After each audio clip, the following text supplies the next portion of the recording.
Marinaro, the Sick Podcast on this Thursday, March 5th. Tomorrow is NHL trade deadline at 3 p.m. Eastern. And the big question is, are the Montreal Canadiens going to make a deal or two? All discussed with Brian Wilde of Global TV Montreal. We're going to do a Q&A. We're going to talk about your Montreal Canadiens, who earlier today at practice in Anaheim as they prepare to take on the Ducks tomorrow night in Anaheim. The Canadiens shuffled the deck and shuffled the lines. And guess what? As predicted here on the Sick Podcast, we've been telling you all along, we had the perfect winger to play with Nick Suzuki and Cole Caulfield. What's his name? Slavkowski is back on the number one line. And we told you when Alex Newhook was healthy, his advanced stats and his production was very good alongside Oliver Kapanen and Ivan Demidov. So back to that line he goes, and Kirby Dach moves from line number 1 to line number 3. In the National Hockey League tonight, the Toronto Maple Leafs lost big, and the Buffalo Sabres won big in their game. We'll discuss it all. Once again, it's a live Q&A. It's coming up in 3 short minutes. Marinaro and Brian Wilde, 2 guys that were born to talk Habs. Stay with us.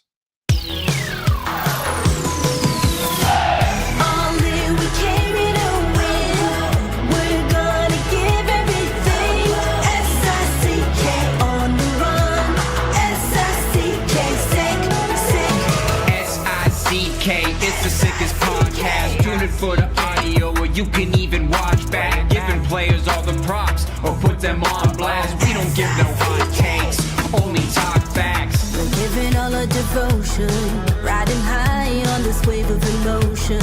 Going all out, yeah, cause this is our time. No, ain't no stopping us till we reach the finish line. All in, we came here to win. We're gonna give everything. S-I-C-K on the run. S-I-C-K, sick. On fire, we're ready to fight. We'll bring the house down tonight. S-I-C-K on the run. S-I-C-K, sick. Play it on the car ride, play it when you lounge.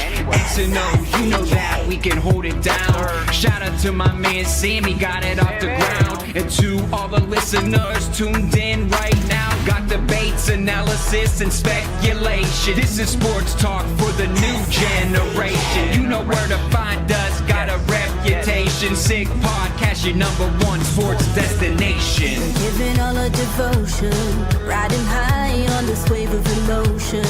Going all out, yeah, cause this is our time. No, ain't no stopping us till we reach the finish line. All in, we came here to win. We're gonna give everything. S-I-C-K on the run. S-I-C-K, sick. On fire, we're ready to fight. We'll bring the house down tonight. S-I-C-K on the run. S-I-C-K, sick. S-I-C-K, it's the sickest podcast. Tune in for the audio, or you can even watch back. Giving players all the props, or put them on blast. We don't give no hot takes, only talk back. S-I-C-K, S-I-C-K, S-I-C-K, S-I-C-K,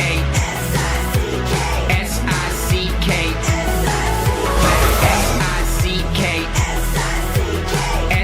S-I-C-K, S-I-C-K, S-I-C-K, S-I-C-K. All in, we came here to win. We're gonna give everything. S-I-C-K on the run. S-I-C-K, sick. Turn up your volume. Because you're about to listen to The Sick Podcast. With Tony Marinaro. 55 seconds left in the penalty, a minute and 27 seconds left in regulation time. Auston 4, Montreal 3. Lafleur coming out rather gingerly on the right side. He gives it into Lemaire, back to Lafleur. Oh! The sickest Montreal Canadiens podcast. You're in the ball! Sports entertainment like no other. Rejoint, on lui fait perdre la rondelle, une passe devant. Et c'est le dégagement, et ce sera la victoire des Canadiens. Coupe Stanley pour les Canadiens, le 23e de l'histoire. You found the dogs! John, you found the dogs! He found the dogs! And all together, they worked a young team to the top. And now, a 24th Stanley Cup banner will hang from the rafters of the famous Forum in Montreal. The Canadiens win the Stanley Cup. Brought to you by Energy Transportation Group. Driven to be different. La Vida Tibi. Embrace your true nature. And Playground, your premier gaming destination. It's gonna be sick. Marinaro, the Sick Podcast. I can't wait to talk Habs with Brian Wilde. Let's bring him in. Brian Wilde, brought to you by Fruiterie de l'Art, a family-run business, a mainstay in the LaSalle community since 1995. Proud to continue offering the same fresh foods and flavors they have for the past 30 years, from fresh fruits and produce delivered daily to an ever-expanding assortment of deli meats, cheeses, and sandwiches. You'll find personalized service and friendly faces that make you feel like family at Fruiterie de l'Art. I've been going there since 1995. Let's bring in Brian Wilde. Brian Wilde, presented by Fruiterie de l'Art. Fresh foods and flavors for over 30 years. Brian, how are you? I just immediately got hungry. Yes, as I don't know. do I've heard that well. so many times, you reading that off. But this time, it just put a hunger in me. I feel like go getting a sandwich right now. I hear you, my man. I hear you. Before we went on air, you and I had a chance very briefly, probably lasted 30 seconds, to talk about the Toronto Maple Leafs, who lost big tonight. Wow.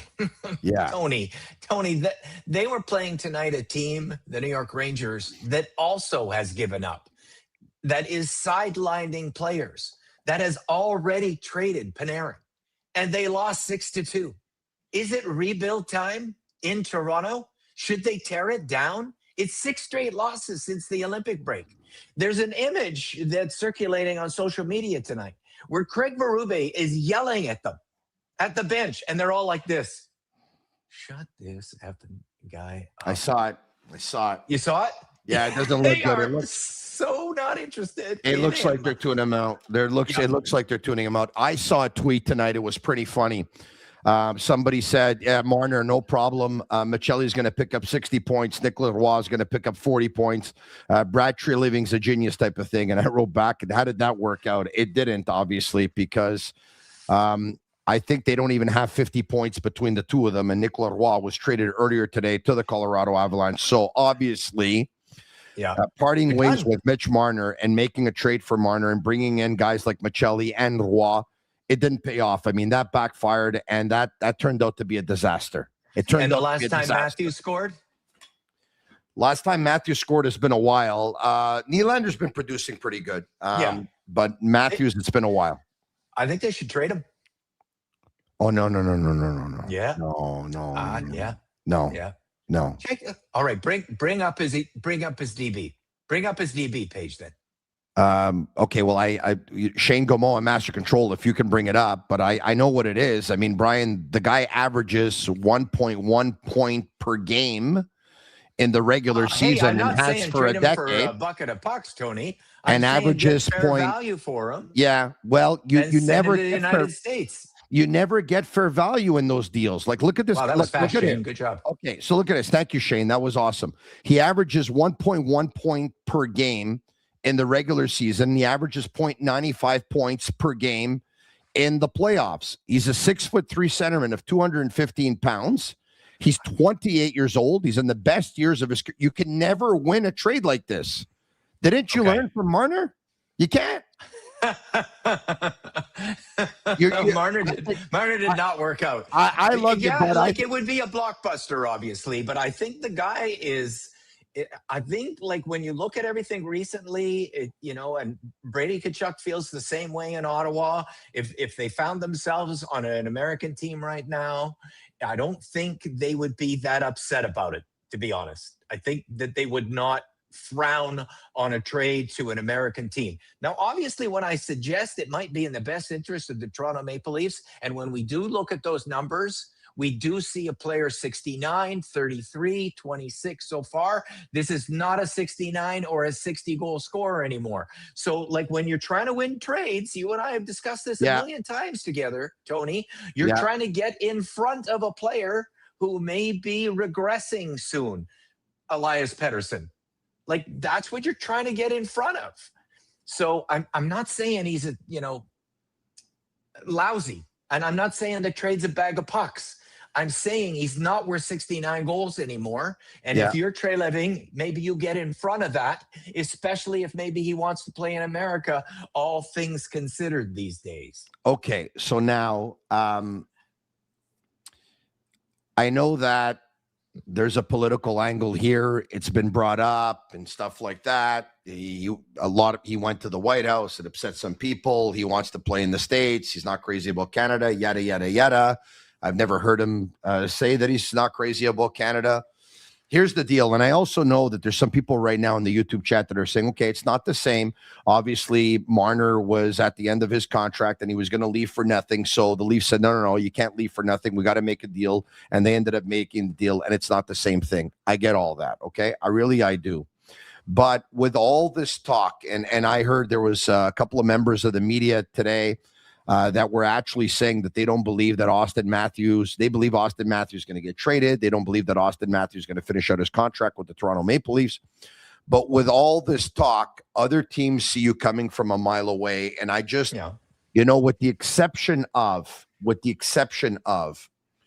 Ryan O'Reilly, who, by the way, was nowhere close to the offensive player that Auston Matthews is. A very good defensive player, yes. A better player on 200 feet, I think you can have that debate. A better offensive player, nowhere close. When Ryan O'Reilly was traded, that was a deal to the St. Louis Blues that both teams ended up winning the trade. The St. Louis Blues won the Stanley Cup with Ryan O'Reilly in 2019, and today the Buffalo Sabres have Tage Thompson to show for it. But usually when you end up trading number one centermen like Joe Thornton back in the day, or like Jack Eichel and so many others, you don't end up winning the trade, Brian. I don't know what the solution is in Toronto. Obviously, they sent in Craig Berube. They thought he was going to be able to change the culture of the team the way Barry Trotz was able to do it in Washington and ended up winning the Stanley Cup. You remember, in Washington, everyone was talking about the Capitals were a country club. Ovechkin was a loser. He didn't know how to win the big one. We heard that talk for 10 years. Trotz went there, and they won the cup. They were hoping that Berube was going to do the same thing. It didn't work out, but you can't trade Auston Matthews right now. Okay, I brought up my points about it, in terms of Canada versus America, in terms of the player that seems to be regressing just a little bit, in terms of him being 28 years of age. But what I haven't added yet, and I want to add to it now, it also factors in the same way that Vancouver feels about Pettersson and feels about where they are in a rebuild. And they did it with Quinn Hughes as well. Where do the Toronto Maple Leafs feel that they are? Like, do they feel this is just a one-off bad season and they're still an amazing team? Or do they feel that they're not in a rebuild, but in a bit of a reset? Like, so far, they seem, fairly confident still. I'd like to hear Brandon Carlo's name on the trading block. I think he'd be fantastic for the Montreal Canadiens, for example. Right shot D. But they're not selling or sending a message of selling just yet. But when did they get there, Tony? When did they get there? If there's talk of a rebuild right now, I know. If there's talk of a rebuild right now in Toronto, though, I think the fan base is going to absolutely lose it. Back in 2018, the front page of the Hockey News was the Toronto Maple Leafs are going to win the Stanley Cup in the next several years, and they're in the next years, and they're probably going to win a couple of them. They were supposed to have done their rebuild, right? They traded away the likes of Dion Phaneuf and Phil Kessel, and they voluntarily tanked to try and win, to get first spot in the lottery and get Auston Matthews, and they drafted him. And you still have Auston Matthews, and you still have Morgan Riley, and you know what? I think Morgan Riley could be a guy you could look at trading. You still have Nylander. I don't think that, you know what? Look. You said he's on the I don't want to put words in your mouth. I think you said something to the effect of Matthews is probably on the decline, regressing. Okay. I think Matthews is just having a bad season on a bad team. 2 bad seasons. He went from Well, 69 to 33 last year. Yeah. Last year, once again, let's bring it up. He had 78 points in 67 games. So he was averaging 1.1 something points per game. This year, he's at 52 points in 57 no, I'm talking games. about his goal total, 69 to 33. 69 to 33. Missed You're some right. games. But I hear you. But I mean, the year before he had 69, he had 40 and he had 85 points. The year before he had 40, he had 60. The year before that, he had 41, 47. I mean, it's really tough to hit 69 goals, right? I mean, in this National Hockey League. So, I mean, this is a guy that in the end averages 33, Tony, is like goal all the way. That's the worst total in his career. Yeah. 33. I hear you.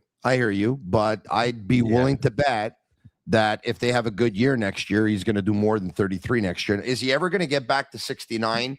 No. I think that's a big number. I also think it's a great number, by the way, but let's stick to hockey. But I think it'll be tough.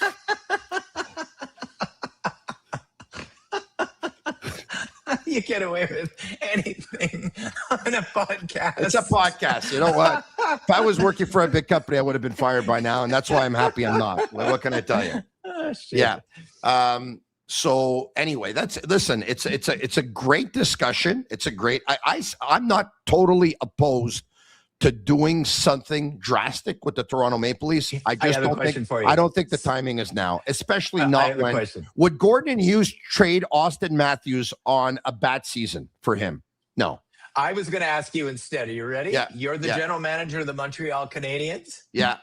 You hear Auston Matthews is available. How hard are you working to get him?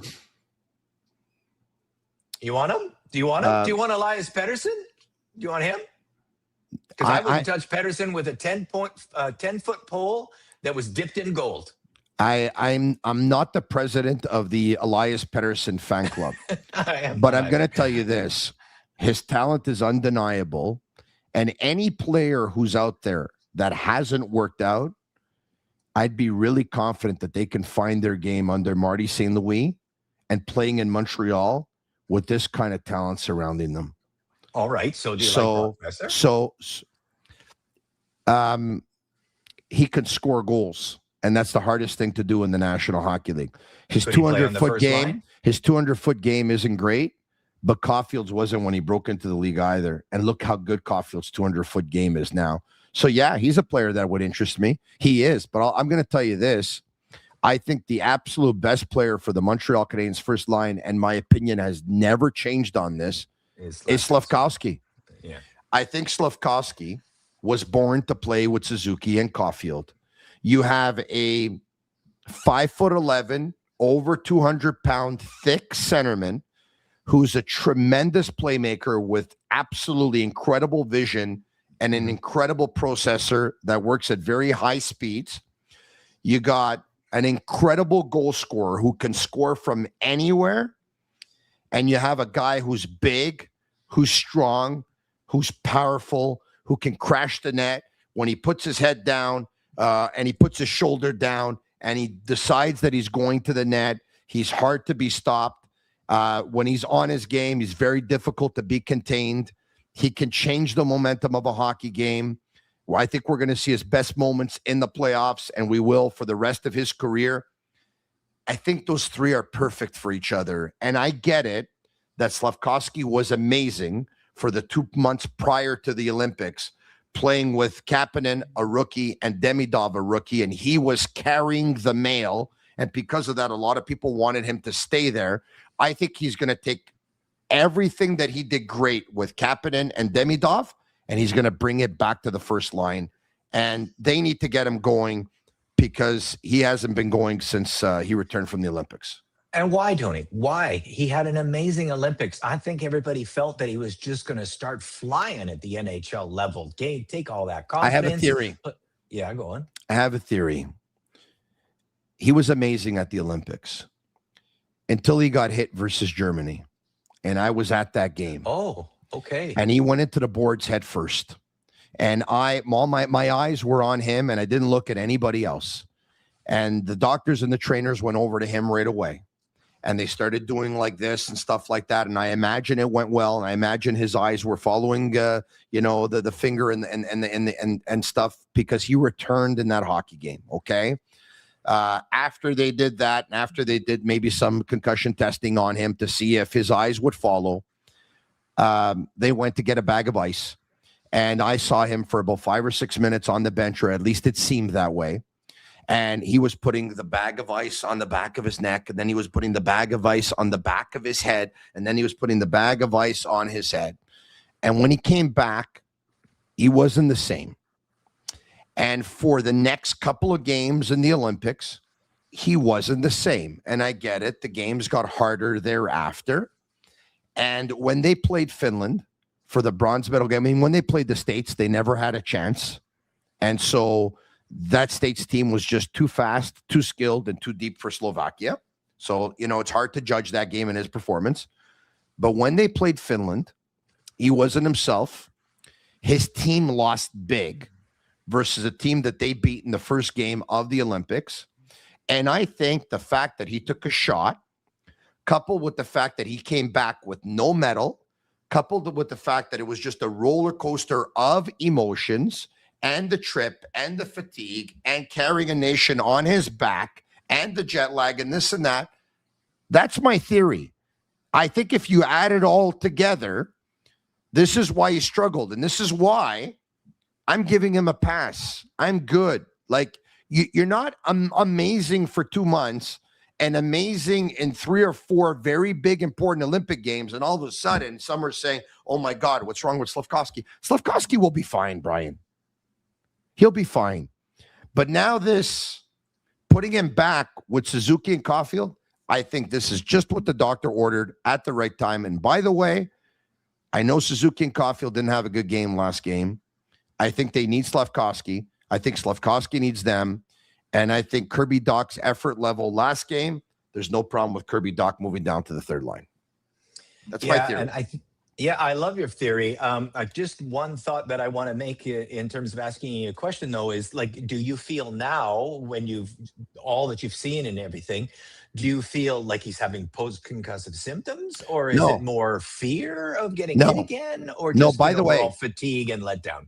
No, last game, and I know that he wasn't able to. Last game was his best game. Like, he had a ton of shots, and I think only 3 of them hit the target. I don't know if you had a chance to see the hockey stat card last game. I didn't see the stat card. So why don't I do this? Why don't I bring it up right now? I'm going to send it over to Shane Gaumont, and I'm going to bring it up because I went to bed. Because I think that this is very good. I think it's something that you need to see, the hockey stat card. And I don't want to give it away, but I'm going to tell you that I think that you might actually be a little bit surprised by it. So here we go. Okay. I've sent it over to Shane. The hockey stat card. I think it's very accurate. So probably my favorite metric. So perfect. Look at that. Okay. Who, in your opinion, was the best Montreal Canadiens forward last game, or the best 2? Because the 2 come to my mind right away. Caulfield and Suzuki had quite a hard time. Correct. Man, I didn't really think Newhook had 2 goals, right? Newhook had 2 goals, so I mean, he would obviously be up there. He powered the third period. I really, really like Newhook more than some fans do. I think he still has breakout in him. Evans, I think, had a couple of points. I thought Evans and Newhook were by far the best Canadiens forwards last game. Okay, I didn't pencil Evans. I just know that the top line struggled, and the second line struggled. And I really didn't like the so-called shutdown line at all. I think they're aging fast, and I'm worried about them. So I have Newhook, and I really can't come up with a second So player. perfect. So with that said, you said that you think that the hockey stat card is very accurate. Okay. Yeah, I do. I really like it. And I tend to agree with you. There's sometimes that the stat card sees certain things that I don't, but most of the time, like before I even look at the stat card, I could pretty much guess who were the 3 or 4 most effective forwards, who were the 2 or 3 least effective forwards, who were the 2 most effective defensemen, and who were the 2 least effective defensemen, okay? So if you have last game in your head, and now you take a look at the stock card, Shane Gaumont, Master Control, if you can bring it up, Jake Evans and Alex Newhook are leading the way. Wow. Slavkowski was the 4th most effective forward in the hockey stat card. Now, Who were the 3 least effective? The guys that went a combined -8 and were caved into their own zone. Suzuki, Caulfield, and Kirby Dach. The matchup was hard for them. Yeah. They Who were the didn't handle it. Who were the 2 least effective defensemen? The guys that our eye test told us were Carrier and Struble. And who were the 2 most effective? The guys that our eye test told us as well, Hudson and Matheson. So look at that.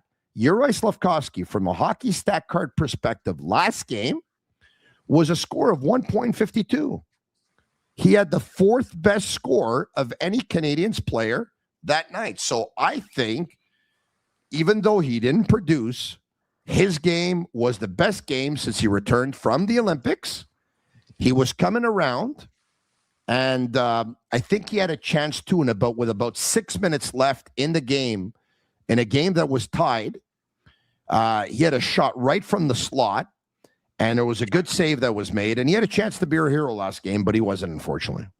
Yeah, and 250, the last 2 minutes and 50 seconds. They had him hemmed in. I thought for sure they were going to score. You usually get rewarded for 2 minutes and 50 seconds consecutively in the other team's zone with the goalie pulled. A little unlucky, in terms of like, we don't want to rehash the entire game, but little unlucky in terms of the extra man penalty too. I didn't really even feel that was a warranted too many men on the ice penalty, to be honest. They didn't have the puck. I mean, it was really weird. What did the ref punished him for 3 extra feet of leaving too soon? You don't get punished at the NHL level much, leaving a little early. We're going to, by the way, you talked about the Leafs, and I just saw something that came up. Maple Leafs cramming 2 6-game losing streaks inside a 15-game span. They have 2 regulation wins in their last 9 games. Man, would it be fun to do sports in Toronto right now because they're so bad. And by the way, speaking of which, back on the 9th of February, if memory serves me well, I think the date was the 9th, we debuted a show out of Toronto, the Sid Sixero show. And if you can watch it, it's on YouTube. It's a fantastic show. So Sid is doing really, really good things with that show. And I love the fact that he's got his name on it, the Sid Sixero show, powered by Sick Media. I mean, that's pretty cool. Okay. And he's got a lot to talk about. He's got a lot to talk about. Yeah. They must be up in arms because, I mean, they thought they were going to win a cup as soon as last year or 2 years ago, right? I'm going to put up my roses. Wow. I'm going to put up my hand. Okay. My heart goes out to them. I got it wrong. I thought they were going to win a cup? I thought they were going to win a cup. Yeah. Did you? Yeah. No, I didn't. I never liked the core 4. Really good. I never believed in them. You're smarter than me. I thought they were going to win a cup, and as a matter of fact, I thought they had the best chance was when they had Zach Hyman. Yeah, that was a big, big dumb move by the organization, and he's been amazing in Edmonton. That they treated him the way that they treated him. Like, they should have given him a big offer, and they should have kept him in town. He is a playoff performer. He's a blood and guts guy. They made a big, and I think Zach Hyman, if we're looking for a winger to play with the Montreal Canadiens to fill out their top 6, that dude would be great. Chad Dominches, pardon me, who's a founder of Expected Buffalo and expectedbuffalo.com, and he writes about the Buffalo Sabres, says that based on his information, the Sabres are closing in on Logan Stanley of the Winnipeg Jets. That's a 6'7" defenseman, and that would make sense because guess what? The Sabres they don't love like size. Anyone under 6'5". 6'4" Samuelson. 6'3", right? No, 6'1", Bowen Byram. Oh, okay, thank you. Bowen Byron is 6'1". Rasmus Dahlin is 6'3". Samuelson is 6'4". Owen Power is 6'6", and Kesselring is 6'5". And by the way, their goalie Luukkonen, their goalie Luukkonen is 6'5" as well. Logan Stanley is 6'7". Logan Stanley 6'7". I like Logan Stanley a lot. He's a left-handed shot. And by the way, he reports they might be in on Luke Schenn as well. Oh yeah, could you imagine? Luke Schenn hasn't had a great season, but he's highly respected. I would take Luke Schenn on the Canadiens right now. Yeah, What did you? Yeah, I would. Yeah, I said on Blue Sky that I would be interested in him, and I mentioned I'd be very interested if the Maple Leafs have decided that they're going to suck for a while. Really interested in Brandon Carlo. That would be a real great acquisition, and I think it would take a first rounder, and that's okay because that's the 25th pick overall, and that's a 50-50 prop with a 5% success rate for being a star. So go for it. Yeah, and it's not because Michael H panned out at 21 that you have to be worried about giving up 25 because, like you said, there are numbers. There are statistics. Just playing math. I mean, Machar was 26. There you go. Unfortunately for him. I watched him the other night. That game there for Laval when they were terrible against the Toronto Marlies. And he showed me nothing. It's been a disappointment, obviously, Machar. I mean, it's not over for him, but, the road is running out. The Sick Podcast is brought to you part by Energy Transportation Group, a leading asset-light 3PL that's driven to be different from cross-border freight between Canada, USA, and Mexico to coast-to-coast shipping in both Canada and the United States. Energy moves it all. They're fast, reliable, and powered by tech that delivers smarter logistics. If you need a real partner in transportation, contact the team at sick@shipenergy.com and see how Energy Transportation Group is changing the freight game. Also brought to you part by Playground. Make Fridays tastier at Playground. Earn 50 reward points any day of the week. Then choose a $5 breakfast or a $7 lunch when you visit on Friday. It's valid on almost the entire menu, so you've got plenty of options. Start your weekend with great food at a great price only at Playground. Certain conditions apply. Visit playground.ca/sickpodcast or click on the link in the YouTube description to spin a virtual wheel for a chance to win up to $100 in free play.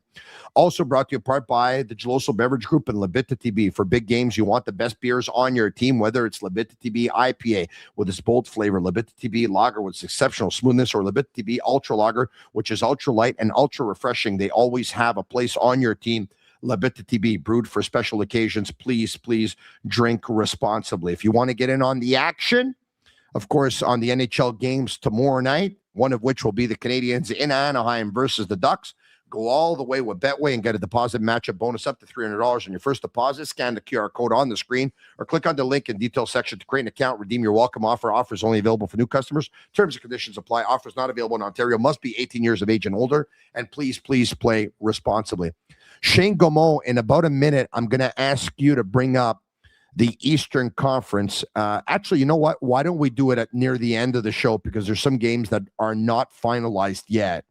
So why don't we do this before we get to our Q&A, Brian? Why don't we get to the lines? And we got these from Canadiens.com earlier today. Mm-hmm. Here are the lines. Suzuki with Slavkowski on his right and Caulfield on his left. Kapanen with Demidov on his right and Newhook on his left. Jake Evans centering Doc on his right and Bolduc on his left. Danault with Gallagher on his right and Josh Anderson on his left. Carrier, Goalie, that should be Hudson and Dobson, Xhekaj and Struble. I don't know why that was crossed out, by the way. And Dolbesh and one of them took Matheson had a day off. That's why.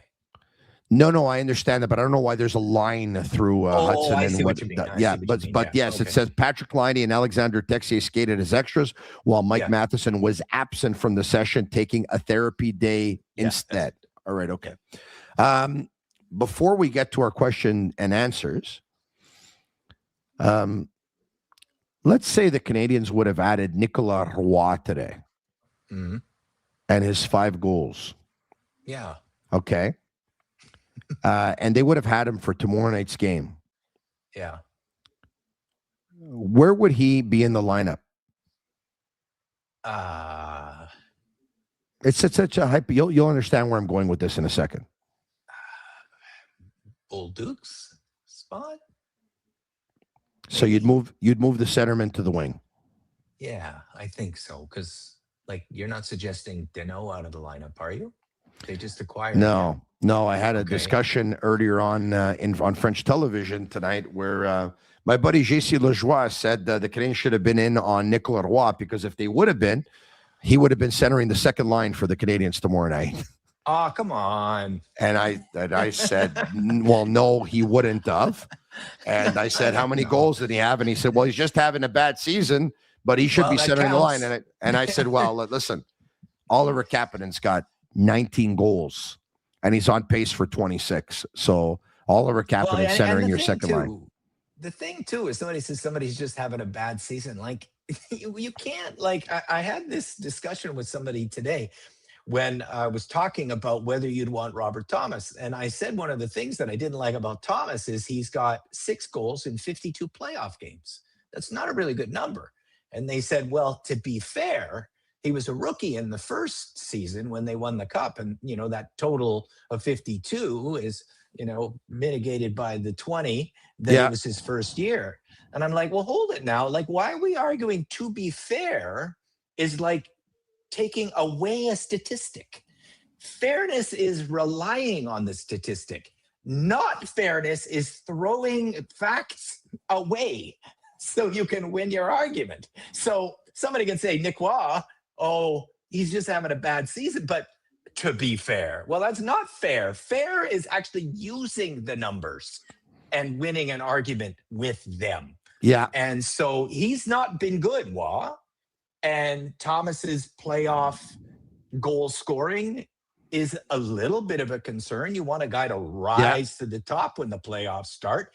And so far in his career, he's been quite an underachiever in the playoffs. Not to suggest he's soft or anything, but the numbers are what the numbers are. And I think when I mention the numbers, I'm actually the one being fair. I hear you. And listen, sports is a matter of opinion, I guess. And I guess there's no right answer. But obviously, I know I was right, and so does everyone else in Montreal. But that's okay. You know what? In terms of what? I think it made for good television. Well, Nick Leroy is obviously Nick Waugh, you mean? would obviously not be the second line center of the Canadiens. No. And sometimes you hear some things that I think come from a little bit of heritage. So, like, this milieu a lot more than I. Some things that come from heritage. That's a great way of putting it, man. You're the best, man. So I think there's a little heritage in that discussion. All right, okay. Sam Carrick to Buffalo. I think Shane is letting us know that Sam Carrick has been traded to the Buffalo Sabres. Shane, if you could tell us what the return is They're for coming Sam now, Carrick. Tony. They're coming now. Who is Duffy's going to have a day tomorrow. Was a tough as nails player with the New York Rangers, he's a right-handed centerman who can also play wing. He's a veteran. He's 34 years old, but this Buffalo Sabres team, like, they're not messing around. They want to add size. Hey, Tony, they want to add grit. They want to add character. It's 15 years since they made the playoffs. Yeah, but they're going to go from making the playoffs after 15 years to being a serious Stanley Cup contender. Yeah, no, I'm just making the argument of why the general manager is going for it. They're a serious Stanley Cup contender. Kekalainen is like, hey, we've been bad a long time. We got to show our fans something. Yeah, they're a serious Stanley Cup contender. All right, okay. I agree. You ready to start the Q&A? Or you want to just 1 minute on the lines? Because no, I'm not nothing more on the lines. I like Newhook getting a chance for sure. I'm a big Newhook fan, and when he's got 4 points in 3 games after breaking his ankle, that's pretty goddamn good for a guy just coming back. You would you couldn't ask for more than that. Just before we get to the questions, I have a couple thoughts I want to leave on the table. Yeah. If they were interested in a centerman, what do you think of Trocheck? I really like his profile. I mean, he's 32 now. Yeah. He's aging out a bit, but he's still a really nice hockey player. His numbers are pretty good this year on a bad hockey team that's given up. I think he's a really good second line center. I gotta tell you something. If we're interested, go ahead. I like Trocheck more than I like Kadri. Oh, yeah? Yeah. Well, you got a better profile in terms of age for sure. If you're worried about aging out, Kadri's 35, Trocheck's 32.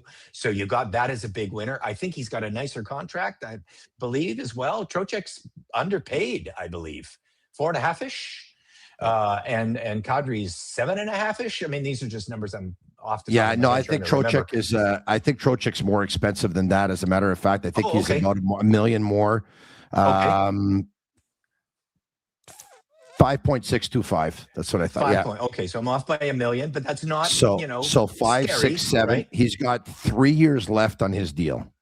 Okay, at 32. Yeah. That's okay. But he's been tough as nails in the playoffs. He's been a real good performer. He's a great face-off player, Brian. He's a great face-off player. That's it too. Yeah, I really like it. Like if you were frankly, and I know this is probably not going to be a heritage moment for me now that I can keep using this theme, but it might have been wise to wait on Trocheck instead of acquire Danault, because Danault has lost a step, Tony. Yeah, Danault has lost a step. He's lost a step. And the good point is he's only got 20 games this year and 82 next year. It's not an albatross around the neck of the organization. So it's fine. You know what I mean? But we can see that entire line is aging out right in front of our eyes. Yes. I know that. But you know what, Brian? Collaborators that really like that line. I am not one of them. Yeah. But you're likely, with all due respect, you're likely going to see those three players on that line probably have their final days with the Canadiens by the end of next season when their contracts run out. For sure. 100%. That's what they got the guys. They got three guys waiting in the wings. There's too many. You know what? There's too many. Even if they would take a hometown discount, I mean, I think Anderson has a chance if he takes a discount. But it's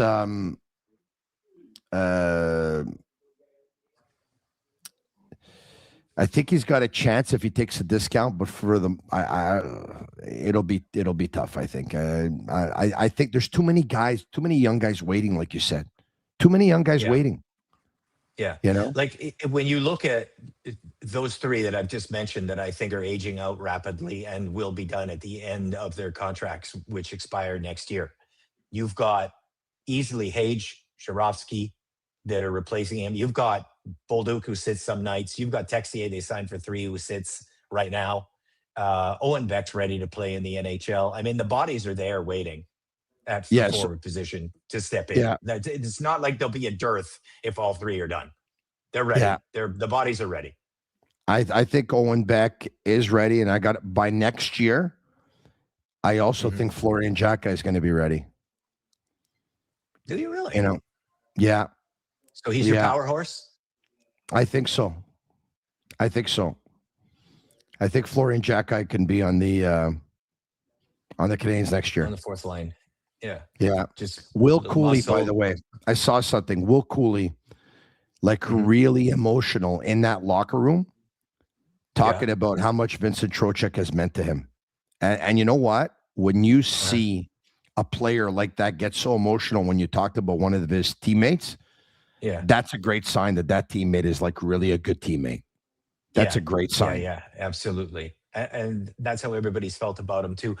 And I think you can get there are a lot of rumors circulating all the time. For example, who's ever the mouthpiece that's giving the media all the news in St. Louis, shut the hell up. Shut the hell up. I know what you're trying to do. You're trying to create a marketplace for Thomas that's exorbitant, 4 prime assets. Yeah. At some point, shut the hell up. Everybody knowing Colton Parayko is traded. You're not supposed to be a mouthpiece on that until Colton says, I'm okay with that. That's a big organizational mistake. Yeah. So I hear you. We heard a ton on Thomas, and we should hear more on Trocheck because he is also on the block. Yes, but I'm going to say this. I know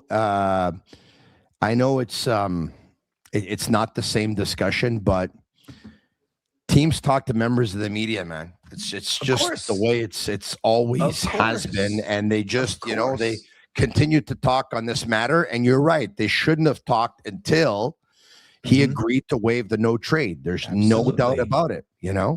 Well, they're setting a marketplace. That's what a general manager or the lackey of a general manager, whoever he makes the mouthpiece, he's saying, set the marketplace for me on Robert Thomas. I want 4 prime assets. Tell everybody that's what I want. And even if the Blues actually are saying, we're not getting 4, tell everybody it's 4 because I want you to set the marketplace for us.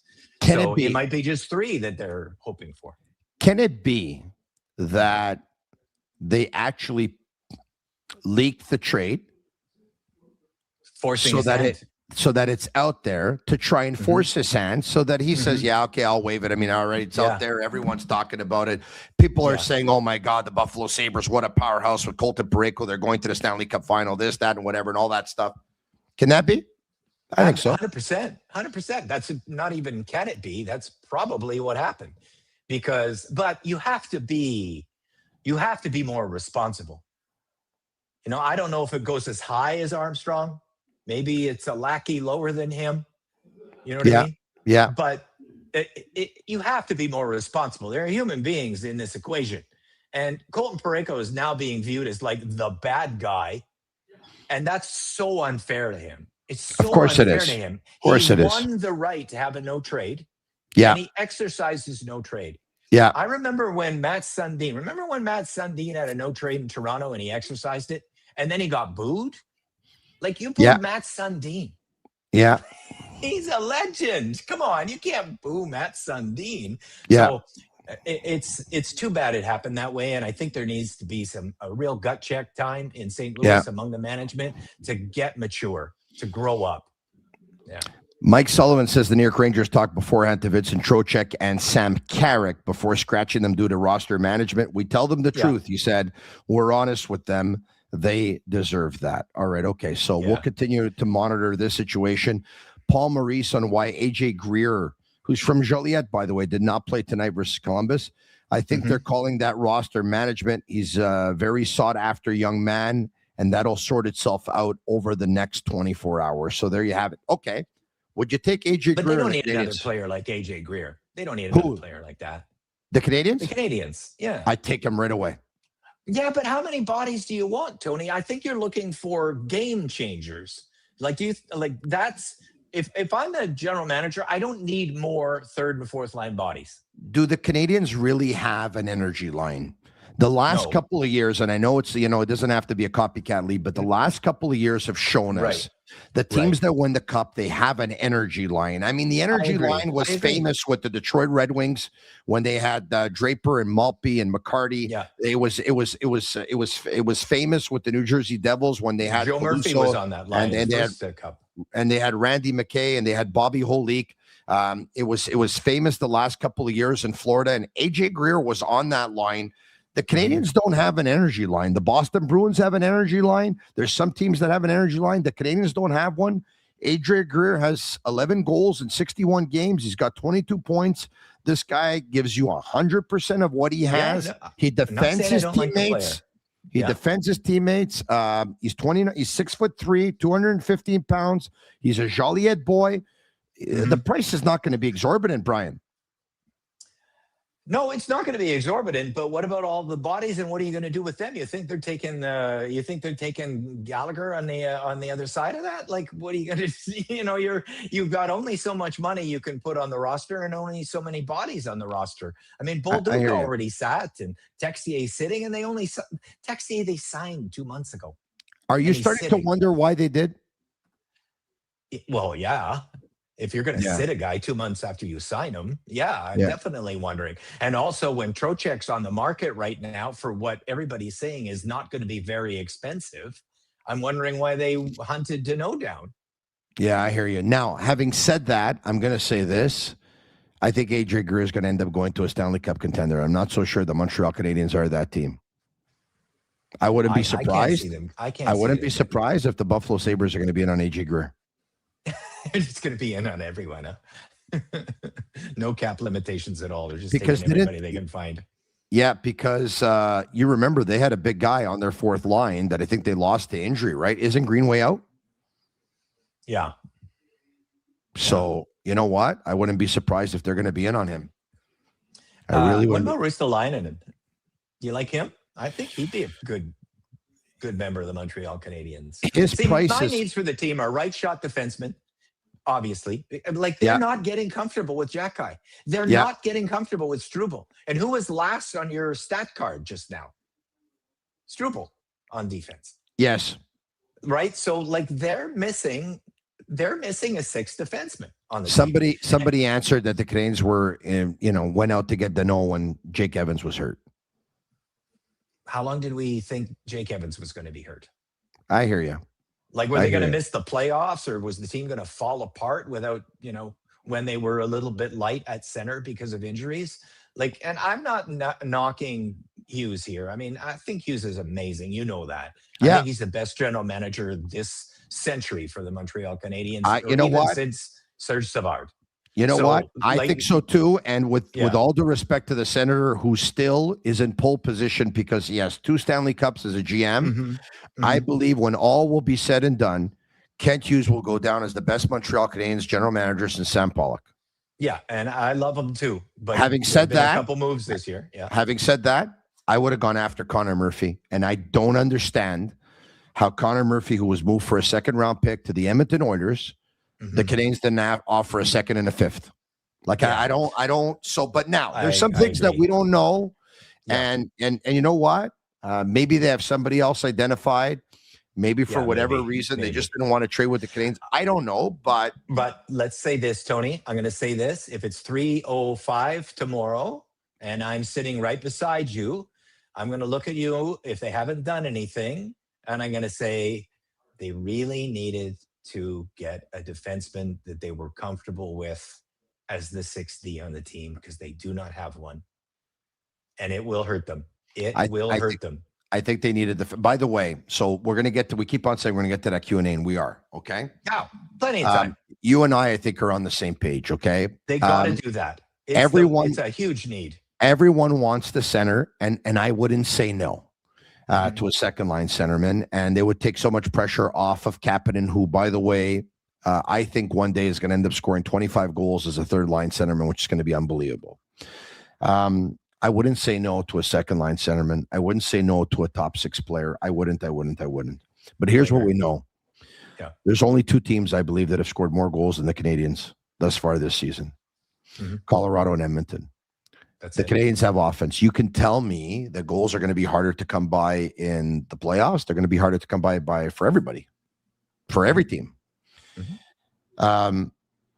There are only 8 teams that have conceded more goals than the Canadiens. Only 8. Those 8, none of them are making the playoffs. So the Canadiens concede too many goals. There's only 5 teams that have a worse penalty kill than the Canadiens. And the Canadiens goalies have a below 900 save percentage since the holidays. So having said all of that, you can't go out and get 4 or 5 pieces on trade deadline day. It doesn't work that way. I mean, it's pretty hard to do that. If they can get a stay-at-home defenseman, big, strong, ideally a right-handed one. Yeah. Who can kicks the shit out of everybody in front of the net. Who can eat minutes, ideally, because you can get one that can play 12 to 16, and you can get one that can play 16 to 20, and you can get one that can play 20 and more, right? There's different tiers. And the one that can play 20 and more, that's really, really hard to come by. But if you can get one that can play somewhere between 16 and 20, I think that player makes your defense better. I think that player puts everyone in their best chair possible. That's what I was going to say. Best chair. I think that player makes your system look better. I think that player brings down your goals against. I think that player gives you the ability to win games when you're up by a goal late in a game. I think that player makes your penalty kill better. And by all of that getting better and you're protecting your goalie, that player ends up bringing up your goalie stats as well. So for me, the priority, I know it's not popular because everyone wants the center and the goal scorer, and I'll take it. Right. For me, it's the defenseman who could eat minutes, ideally on the right side. Yeah, that's what I feel is the number one need of the team too, because as you just mentioned, all the offense seems to be taken care of. It can always get better, but it's pretty much taken care of. When you're 3rd in the league, it's pretty much taken care of. And it's going to be harder to score. Sure, it's going to be harder for everybody to score. So you're still 3rd. Yeah. Imagine if you would. Carlo comes from the Maple Leafs. Remind me, what did he go for last year from Boston? Fraser Minton. Yeah. Yeah. Fraser Minton. Minton's it's going great. To cost, it's going to cost a little for sure. It might be your 1st rounder, 25th pick. But imagine a scenario now. Hudson can be on his preferred left side all the time. Yeah. You got a first pairing of Matheson and Dobson. You got a conditional You got first. a second pair of Hudson and Carlo. Yeah. Right. And you got a third pair of Goalie and Carrier, and everybody's in their proper seat. Everybody is assigned where they should be. Everybody's on the left that belongs on the left. Everybody's on the first pair that belongs on the first. Everybody's on the second that belongs on the second. Everybody's on the third who belongs on the third. Just imagine the level of improvement from that.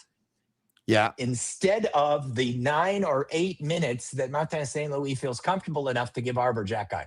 And remember, when you're only comfortable in the regular season to give 8 minutes, how many minutes are you comfortable in the playoffs to give Arber Xhekaj? And also, how hard are the working minutes in the regular season to the playoffs? You're giving 21 hard minutes to Dobson. Those feel like 27 in the playoffs. You're giving 26 to Matheson. That feels like 32 in the playoffs. And should it go to overtime and you only like 5 at your D? Those guys are exhausted halfway through the first overtime period. Yeah. So that's the biggest need for me, is the guy that Martin St. Louis says, I love that guy. I love that right side D guy that I'm using on my second pair. If they did that, I like them in the playoffs a lot more. They got a conditional first for Brandon Carlo, and they got a 4th pick as well. Matthew Nyes could be available for Toronto, but it would take a massive offer. I heard that. That's shocking. Like what phase of this rebuild or reset do the Maple Leafs think they're in? Why would Matthew Nyes be on the block? I saw that article and I it made my head explode. Why? Yeah. That makes no sense. I would take him on my team, but I don't see the Canadiens 100%. trading him. By the way, I think if Toronto say we gave up a first, a 4th, and Fraser Minton for Brandon Carlo, 1 year later, we want the same return that we gave up. Or close, yeah. I don't think the Canadiens can do that. But if Toronto want to trade Brandon Carlo for a couple of draft picks and a B prospect, or a draft pick and a B prospect again, Boston, Toronto. Fraser Minton. Okay, give me a Fraser Minton. Owen Beck. I don't know. Am I comping that okay? Fraser Minton, Owen Beck, or am I a little low on Owen Beck? Fraser Minton's got 14 goals and 29 points in 61 games. You know what? So I'm too low on Owen Beck. He's a 6'2", 204-pound centerman that I think could end up being a 20-goal scorer in the National Hockey League. I don't think Owen Beck can be that guy. All right, so the Canadiens don't have a prospect then that they would be interested in, because you're not getting the top tier. You're not getting Jarofsky. You're not getting H. So you're dropping a tier, and so if that makes the Carlo trade. Well, would considering there isn't a Minton. I'm sure they would. I'm sure they would definitely take Kapanen, but I'm not doing that for a player, Brandon Carlo, that's 29 years old, that's got a couple of years left in his contract. I'm not doing that. I'm not saying Kapanen. I'm talking about a guy that's Minton-ish. He's got a year left on his contract. By the way, he's in year 5 of 6, so he's got next year and the rest of this year. Well, okay, so that means his value has gone down even from last year. Yeah, you don't own him as long, right? Correct. I like Brandon Carlo a lot, by the way. You know what? Me too. I love him. 6'5", 225, right-handed shot this year too. He would be just what the doctor ordered for the Montreal Canadiens. He really would. Check his plus minus, Tony. This year, on a terrible hockey club. That's right. I'm calling the Maple Leafs a terrible hockey club. Oh, such happiness. I'll do that right now. Okay. I'm keeping you busy tonight, huh? Toronto. Okay, let's go to skaters. Let's go to defensemen. All right. Okay, we got it. Brandon Carlo. It's good. Plus 6. Yeah, come on. Plus 6. That's crazy. What's their differential? As I make you go to the standings now. Yeah, that's okay. I could do that. Because their differential's terrible, and he's plus 6. That's pretty bloody impressive, right? Okay, so now I'm going to go to the in the league, and I'm going to go to the Toronto Maple Leafs, and I'm going to go to their differential, minus 21. Yeah, plus 6 on a minus 21 team? Yeah, that's good. Nick Suzuki-ish. I like that name. During the rebuild in the first couple of years. I like that name. And guess what? Buffalo can't have him because Toronto's definitely not helping the Buffalo Sabres. No way. Yeah. Well, maybe they wouldn't even help the. I think they'd probably. I think they'd probably help the Canadiens more than they would help Buffalo. Because could you imagine if the Buffalo Sabres, 2 hours proximity from Toronto, end up winning the Stanley Cup? When no one's talked about them, and they've been like the laughing stock of the league for the last 14 years. And the Leafs were supposed to be a dynasty where they were supposed to win 2 or 3 cups with the core. Yeah. Yeah. That would be crazy. Okay, I want to show you some names. We're going to bring them up very quickly. There are about 50 names, okay? I want to credit Frank Saravalli because I'm using this. I got it from Frank Saravalli, okay? I was looking for... Everything's been so easy for him. I've been looking for, players that are available, and Frank put out a list of his top 50 of players that could be dangled. Here we go. Justin Falk, Vincent Trocheck, Blake Coleman. I like that he's got the shooting way there. That's good. Yeah. Okay. Why don't we do this? You want to take a look at right-handed defensemen? Oh, well, we can look at him right now because it's right there. Okay. Right? Yeah, but okay. Well, let's just concentrate on right D, okay? Okay. Justin Falk. Yeah. Rasmus Ristolainen. Trevor Van Riemsdyk. Yeah. Colton Parayko. Oliver Ekman-Larsson. No, definitely not. Dougie Hamilton. Nope. Next page. Jonathan Kovacevic. Poor Kaikiniemi. Mm-hmm. Yeah. Troy Stetcher. Next. No other right Ds in his top 50. Now, Brandon Carlo. Why is Kirby Dach on there? Is not on this list. Well, he's Kirby Dach's in the final year of his contract. Okay. Right? Now, he's an RFA, but he's in the final year of his contract, and it hasn't been overly conclusive. Mm-hmm. Yeah. So those are the right-handed defensemen that, according to Frank, are, likely to be dealt. Brandon Carlo's not on that list. Who would you like the most on the first page? I mentioned Ristolainen earlier. Well, I don't like Dougie Hamilton. There's something going on there. Colton Parayko's not coming to the Canadiens. Right. I don't like Oliver Ekman-Larsson. They're looking for a defensive profile. Dougie Hamilton, there's something going on there. He's unpopular in every dressing room that he's ever been in. Out of that first page, I like Ristolainen the most.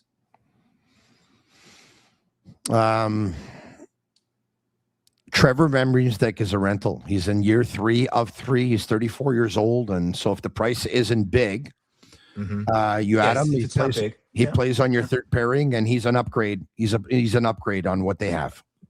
For sure. 100%. He's an upgrade on what they have because, once again, you end up moving Goalie now to the third pair. Yeah. Shane, can we get the second page? Is there anybody worth considering on that side? Thank you, Shane.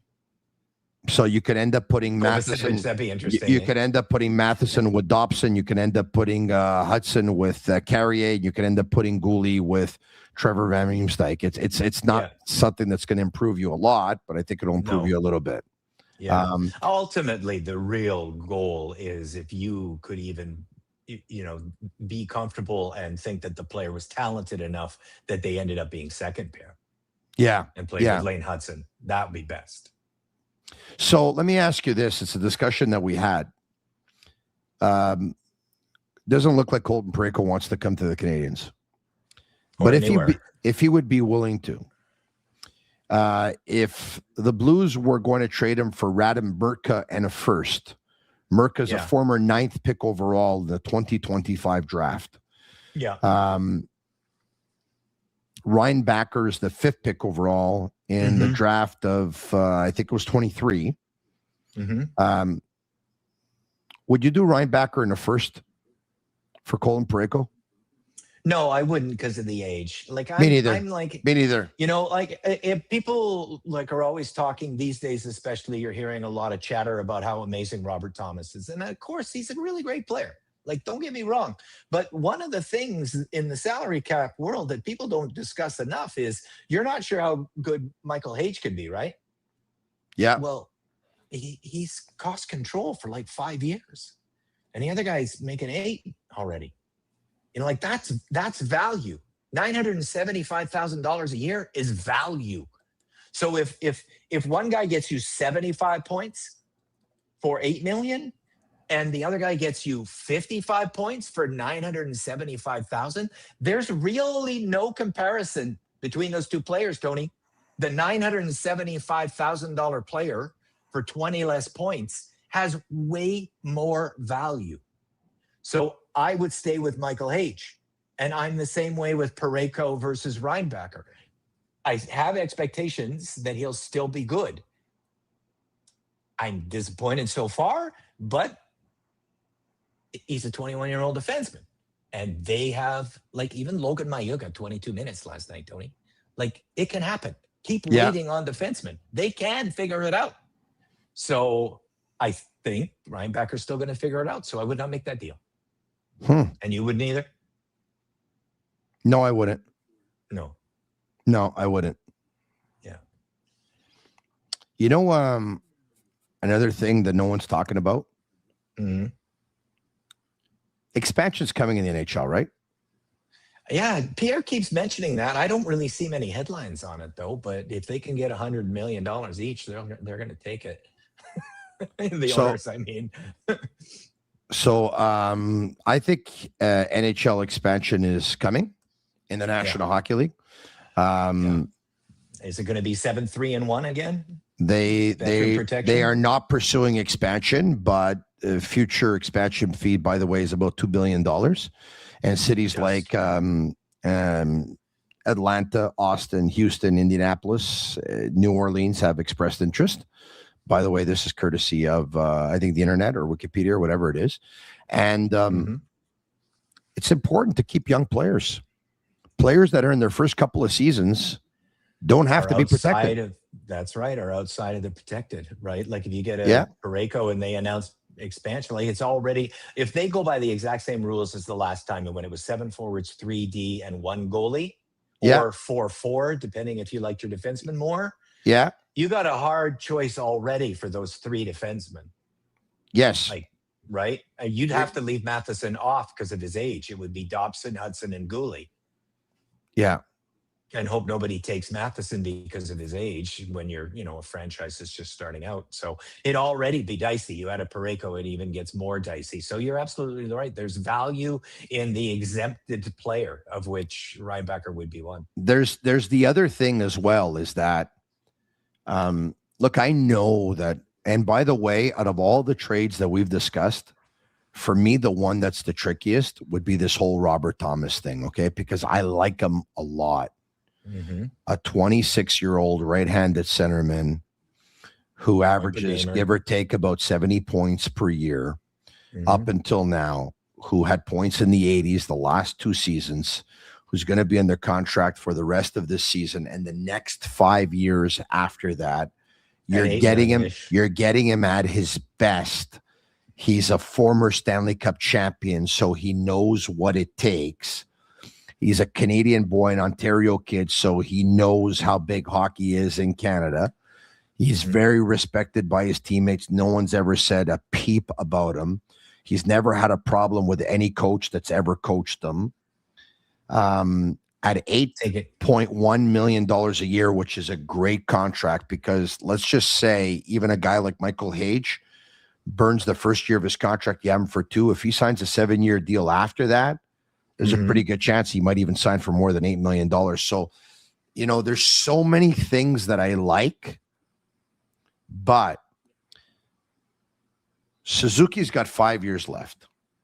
Right. After, Thomas would have 5 years left as well. Okay. Yeah. Yeah. But when you say Suzuki has 5 years left, let's make sure everybody understands the contract 5 years. Suzuki's got 10 years left as a hockey player.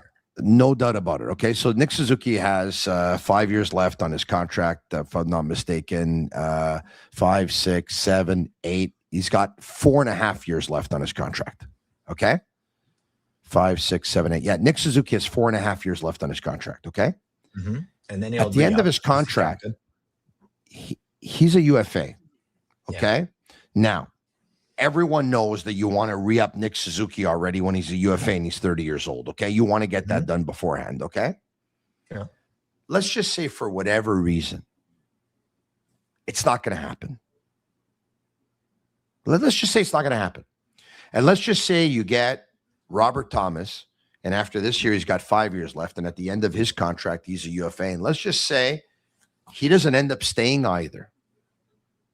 Now, I get it. If a disaster like that would happen, you would end up trading them and you would get something for them. You would not make them walk for nothing. Mind you, sometimes in that final year, a team thinks that they're close to a cup and they actually, you know what, will keep the player. And if it means losing him for nothing, they lose him for nothing, or they'll try and negotiate with another team for his negotiation rights before July 1st opens up, right? Yeah. With a guy like Xhekaj, because a lot of people are saying, yeah, I would give Xhekaj. If Xhekaj burns a year from his contract, on his contract, he's got 2. If they sign him to max, he's got 7. Now all of a sudden you have 9.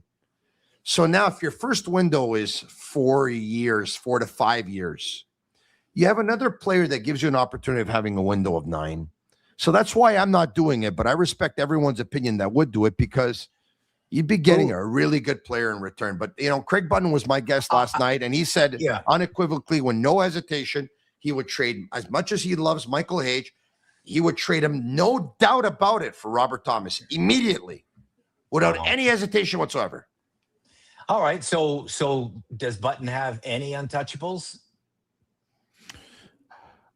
We didn't discuss it, but if Michael Xhekaj if Michael Xhekaj is considered the best prospect on the Montreal Canadiens, and you're willing to trade him, and then I guess you're willing to trade the other. Now he did say, hey, look, if they would ask for Michael Xhekaj and Oliver Kapanen, I'm not doing it. He believes that it would be a great trade for both teams if it was Xhekaj for Thomas 1-for-1. Why do people think St. Louis's rebuild is like this 10-year project? I don't understand that thinking. They've had like .850 goaltending this year. Binnington's been brutal. They haven't gotten a save this whole year. Their backup sucks too. They're a good hockey team. They're not that bad. But when your goalie lets in 5 a night in an average 30-shot game, you don't win a lot of games. Look at the Ottawa Senators. They can't get a save. That's a good hockey team. Their metrics are top 5 in some instances. You look at goals expected, Corsi, Fenwick, they're like top 5. And they're going to miss the playoffs. Goaltending matters. I don't think the Blues rebuild is 10 years, folks. I think it's 1 year when they get a save, because they can't get one. On the other side of the fence, you've got teams that are getting excellent goaltending that can't win games. How bad is Winnipeg? Their goalie just won the gold medal and stole it with a 4.61 goals saved above expected in the final. And Connor Hellebuck saves everything. And they still suck. St. Louis is pretty good. They're overreacting. Ottawa's pretty good. They got rid of Perron tonight. I think they're overreacting too. Yeah. Let's get to that. Let's bring it up, actually, as a matter of fact. The Ottawa Senators traded David Perron, who back to the Detroit Red Wings, where he used to play, conditional 4th round pick in 2026. What do you think of that deal? 4th rounder. That's a 4% chance of making the league. A 0% chance of being a star. Yeah. Half of one. Okay, why don't we do this? We announced the Q&A, and we haven't done it yet. So, Shane Gaumont on Master Control. I can't believe we're an hour 13 into the show. This is crazy. It's been fun, though, eh? Yeah, my buddy just texted me. He says, Tony, you got a really long day ahead of you tomorrow. You should probably get some sleep. I can't, because we didn't get to the Q&A yet. But yeah, well, let's do it. Tomorrow will be a long day, because I'm going to go in at around 9 o'clock in the morning, and the show will start at 10. It'll end at 12, my French show. At 12, I'm going to start a brand new show. The second I end the French one, I'll start a brand new English show at 12 p.m. And we're going to go until 5:30 p.m. Yeah, but I'm gonna leave it off to some of my people. Eric Koziel will be hosting tomorrow, so I'll start off the 12 p.m. show. I'll do a couple of minutes, and then I'll make my way to TVA Sports, because I'm on the panel between 1 p.m. and 3:30 p.m. Eric Koziel will take over for about an hour and a half. I like Eric. He's fantastic. She really is. Shane will take over for about an hour and a half. Matt O'Hain will take over for about an hour and a half. You will be on the panel. Simon Snake Boisvert will be on the panel. Others will be on standby. And then I'm going to get off the panel at 3:30 p.m. I'm going to run from the TVA Studio A to go into a TV Studio B, which they've reserved just for me, where I'm going to bring my tripod and my phone and my microphone. and I'm going to host the podcast from about 3:30 to about 5:20 p.m. At 5:20 p.m., I'm going to stop that. I'm going to run back into Studio A because I have my hit at 5:30 p.m. At 5:30 p.m., I'll finish that at around 5:45 or 5:50 p.m. At 5:50 p.m., I'll then leave there and I'll go to Kojiko Media where I'm going to do radio between 7 p.m. and 8 p.m. At 8 p.m., when I finish there, I'm going to make my way back home and get home for about 8:40 p.m. At 9 p.m., I'm going to watch the Canadiens versus the Ducks. That'll finish at around 11:45 p.m. or so. At 11:45 p.m. or so, I'm going to go on the Sick Podcast Habs post-game show and do that till about 1 o'clock in the morning. No way. Are you serious? Yes. Oh, my God. You're finishing at 1 a.m.? I'm actually going to be... So you and Pierre are starting at 11:30 tomorrow? I'll actually be finishing at around 3 o'clock in the morning, but what kind of finishing are we talking about? All right, okay. Let's get to a question and answer. No, she'll be well asleep. She's going to wake up. She's already angry at you for the previous. She's going to wake up. Trust me. All right. She knows. Right, huh? She knows what time it is. Well, Marinaro. All right. Okay. I just tell her it's time for marination. All right. Okay. Let's get to the Q&A. I love this thing. There's no way I can get fired. Like I'm pretty much my own boss. Great Like, I'm not going to fire Vinny. myself, right? Vinny Mancini says, "What do we give for Trocheck?" Brian? Well, he's going to take a first for sure, right? He's going to take your first because the value of the first is not great. It's just 25th overall pick, which is not amazing. And I would say you'd have to throw in a prospect too. Pretty good prospect as well. Not your grade A, not your Zhuravsky or your Hage, but grade just under A. We might as well give a quick little list of the prospects. I feel you've got two untouchables. My untouchables are Hage and Fowler. Then you've got close to untouchables, and that's Zhuravsky and Reinbacher. And then the lower level starts with Owen Beck, and I think he's the only skater at that level. And then you have a lower level still. The Xhekaj, the Tucks. I don't know what the Joshua was. I don't know what category I put him in, but I'm a big Adam Engstrom fan. I like him a lot. Oh, I'm so sorry. I forgot Adam Engstrom. My apologies. He would be in the Beck category. Yeah. My apologies. Yeah. Beck and Engstrom. Which is your third tier? Third tier, yeah. So you got two guys in the first tier, right? And then you got two guys in the second tier, and then two guys in the third tier, just Beck and Engstrom, and then the rest are fourth tier and worse. Pickford's a second tier? Oh, geez. No, I think Pickford's a third tier. I think the Western Hockey League's pretty watered down this year. Okay. What do you think? Do you think I'm right? Not second tier. That's too high for him. Yeah. He may be in the Beck Engstrom tier and maybe even lower. So you know what? Amazing things. He had another hat trick the other night. 41 goals he's up to. Yeah. Yeah. I think we should create a tier just for Pickford and Engstrom and probably call it the 2.5 tier in between the second and the third. Yeah. Yeah. Well, Engstrom's proven himself quite a lot more already, right? He's played in the NHL already. Yeah. Pickford, I am really curious about Pickford because what he's doing is all world, right? Yeah. Like if we were back in even the Goalie days, you would be salivating at what he's doing in the Western Hockey League. But Pierre was the one who mentioned it. Brian, don't get too excited. And I agree with him that, Gavin McKenna's not there. And, there are a lot of guys that are taking a lot of NIL money now in college hockey. And so that league is slightly watered down, but the numbers are amazing. Pierre McGuire, by the way, says that he doesn't think that there's going to be a trade between the Canadiens and the New York Rangers because he doesn't think the relationship ended well when they relieved Jeff Gordon of his duties. But why does that have anything and he thinks it's carried over. I don't know. Yeah, but listen. I always agree with Pierre. I think he's a hockey genius. But I think that I disagree with him on that, and here's why. The bottom line is you have to take care of your own team. And if you have a good deal, you must do that deal. Because you cannot let personal grievances get in the way of creating the best hockey team that you can. I hear you. Which benefits yourself as the general manager of that team. You know what? I was just going to say something, and Bobby actually messaged it. Everything is personal in life, and sometimes even in hockey. Yeah. Yeah. I don't know. Maybe it's just me. I don't think I'd ever let my feelings get in the way of doing the best job that I possibly could. I hear you. But that's just me. I understand the way other people behave.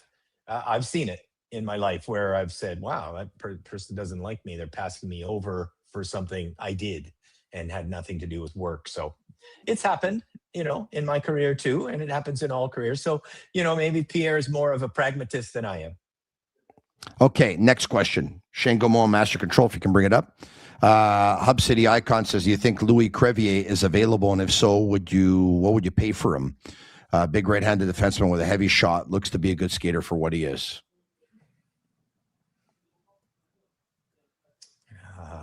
He could be had, hey? I don't think that'd be costly. I don't think so. Yeah. I mean, he's a 7th-round pick. But and the Chicago Blackhawks are willing to make trades, I would imagine. Yes, so I think he can. But I mean, I want Martin St. Louis, when he gets that guy, for him to say, with 4 minutes left in the game, that guy can play. I can put him on the ice.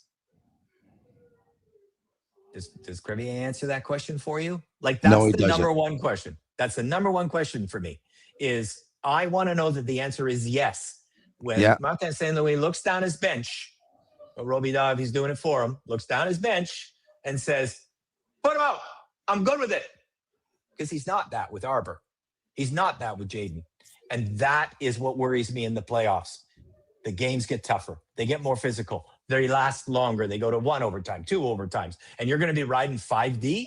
He's got to get comfortable. You know what? He answers that. Arber Xhekaj could be the guy, but he hasn't up until now. But you know what? You can't get comfortable with him. I would, you know what? It's too bad. Like I would, and I've said this before, like I would tell Arber to watch tape of Radko Gudas. Mm-hmm. Yeah. And be that guy, Yeah. Yeah. He's a gamer, Gudas. Right? He is a gamer, that guy. Like, I have mad respect for him now, and I didn't before. I thought he was just like a kind of a goonie type who, didn't bring much to the game. But boy, he was good at the Olympics too. Next question. Pulling wax. What is the issue with the development of Xhekaj? Is he lacking mental maturity? Can he be coached? Is Robbie Dunn not the right coach for? I've said this before, Brian. I believe that the fact that he only played 17 games at the American Hockey League level, it's caught up with him, and it's going to continue to catch up even more. But I also believe that there will probably be another team, and there probably is another team that will probably live with the kind of player that he is a little bit more so than they're willing to right now with the Canadiens. It doesn't mean that I think they're going to move him right now, but it does mean that I don't think his career is going to finish as a Montreal Canadien. Oh, you don't, eh? No. Well, he's still he's not. Well, Brian, I need you to think about this, right? I mean, they have Engstrom, they have Reinbacher, they have Pickford. I mean, they have other players that they can go out and get. They already have all those other 4 or 5 on their contract long term. Yeah. So I guess when I was disagreeing with you slightly there was in terms of his age. He's still a young man. I believe he's 23 now. He's still a pretty young man. I don't think the defensemen are finished their development until maybe even 27. Like Mike Matheson leveled up at 29. Like, you got to give. It's a long ramp for a defenseman to skate on before you've said the guy's done. So I feel like Arber to answer the 25, by the way. 25 already. Oh my God.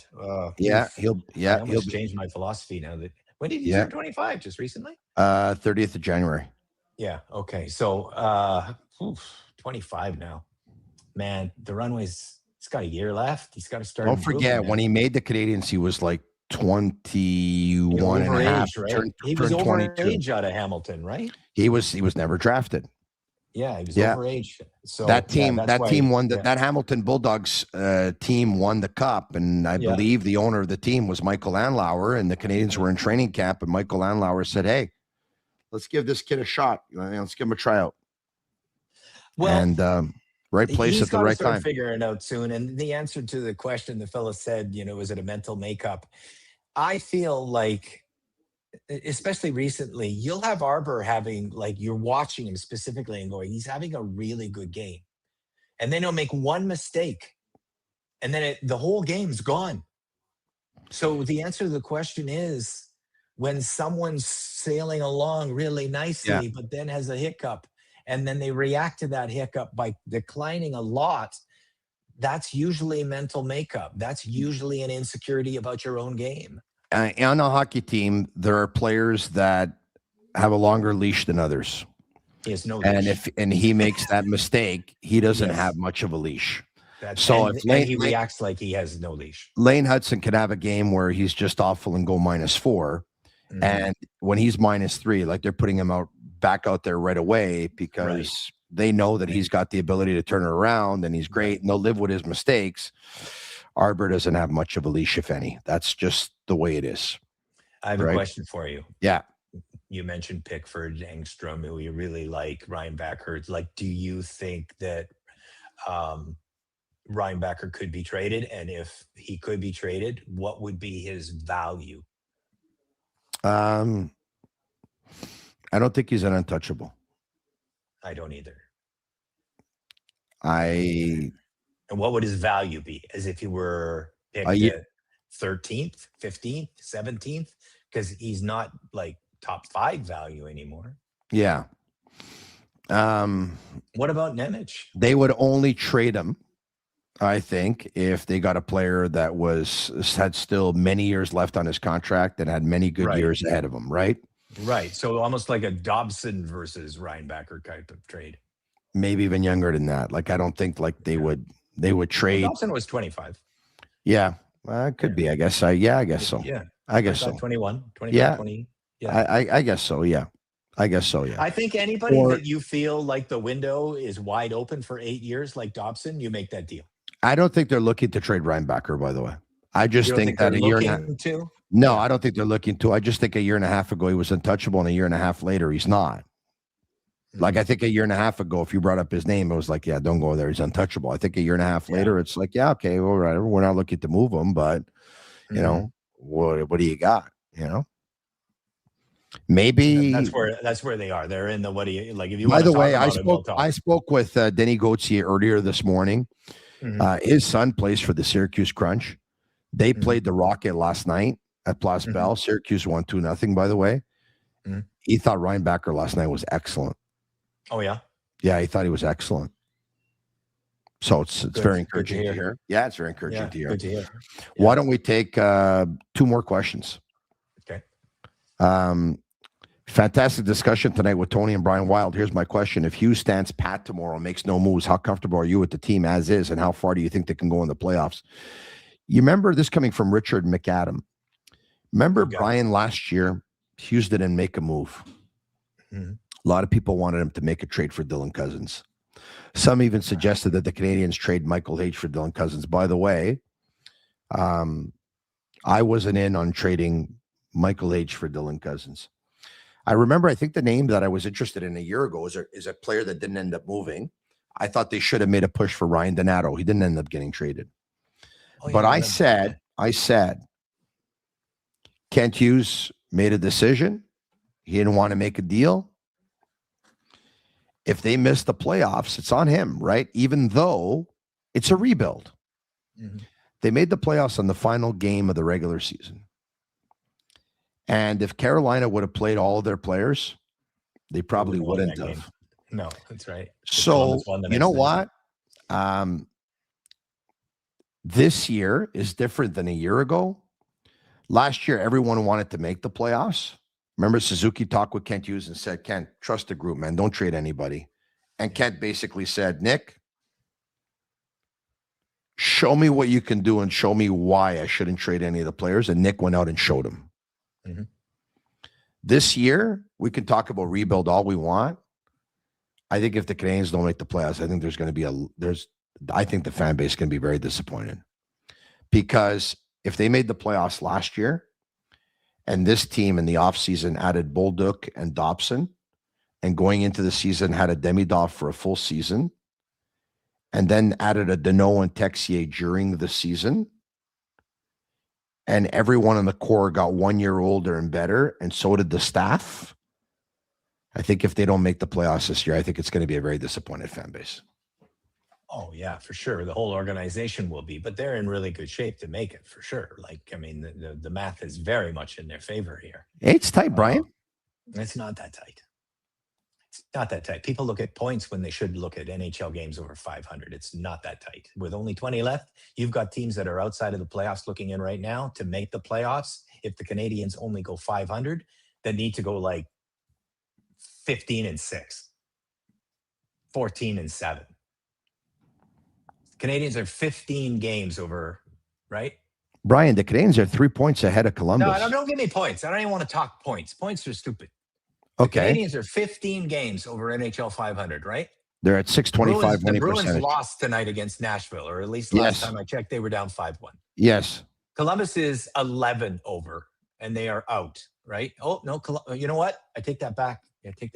Columbus is playing over. 590. Okay. Oh, wow. Okay. So Columbus 11 over changes everything. I thought everybody Columbus was in the 11 over. Washington Columbus is, I believe. Yeah. And Columbus making a charge here, eh? They've won 4 or 5 straight games. Brian, they're 13-2-1 under Rick Bonus. Wow. Okay. All right. I take that back. It's a little tighter than I thought. I thought everybody was in the Washington range. They beat the Panthers tonight 4-2. They're 13-2-1. Okay, under that's Rick going to get Bonus. interesting. Look at that. Now, do I and think then all of those teams, the first 3 teams are ahead of everybody in the Pacific.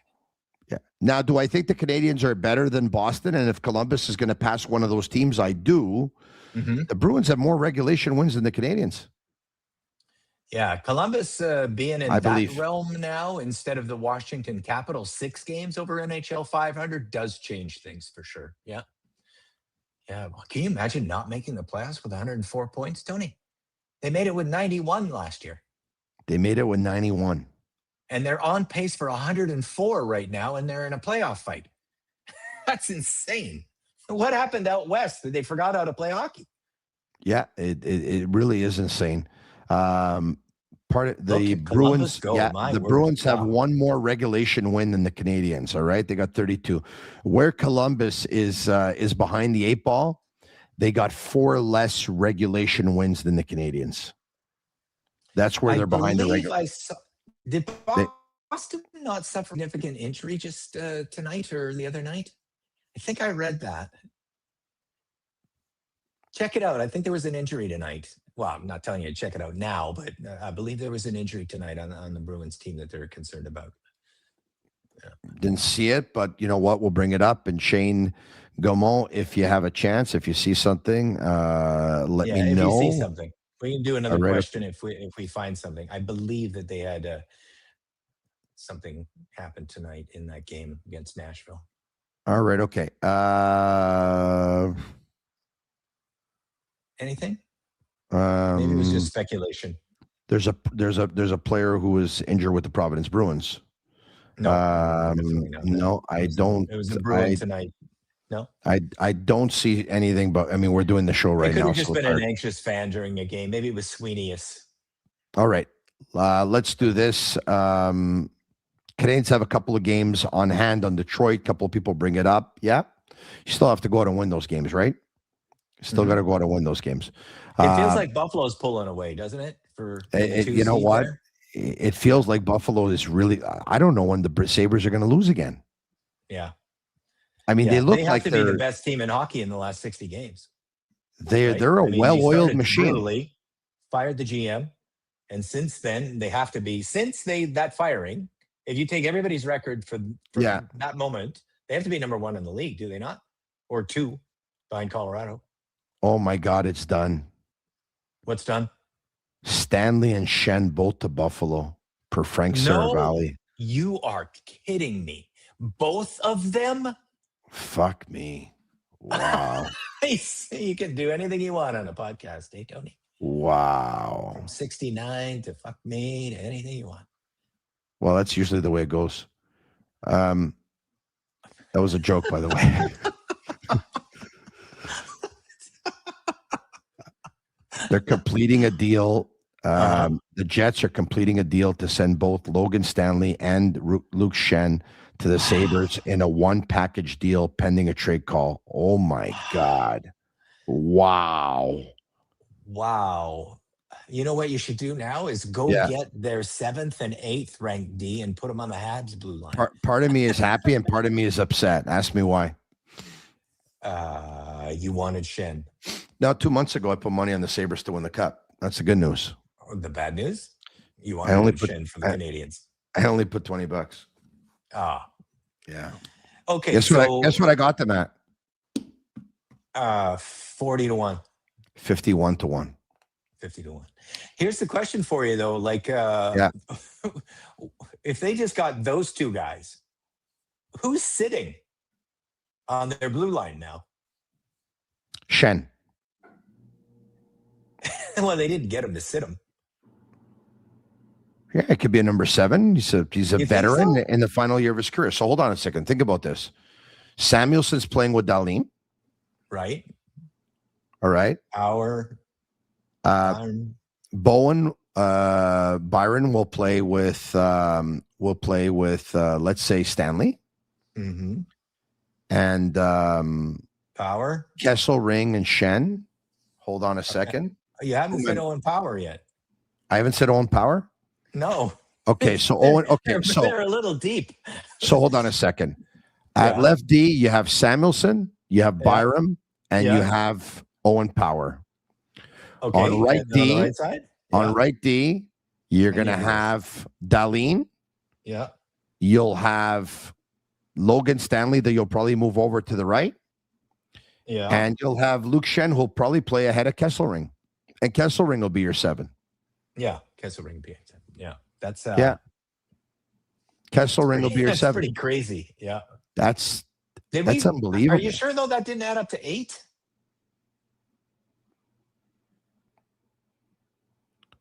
So once again, we're going to do this again now. Write it down. You got to write it down. There's no way you can remember 8 names. I'm going to write it down. The memory bank stops at 5. Okay. And then you got to search. But this is crazy depth on the blue line. It's crazy depth. Samuelson. Yeah. With Dahlin. Yeah.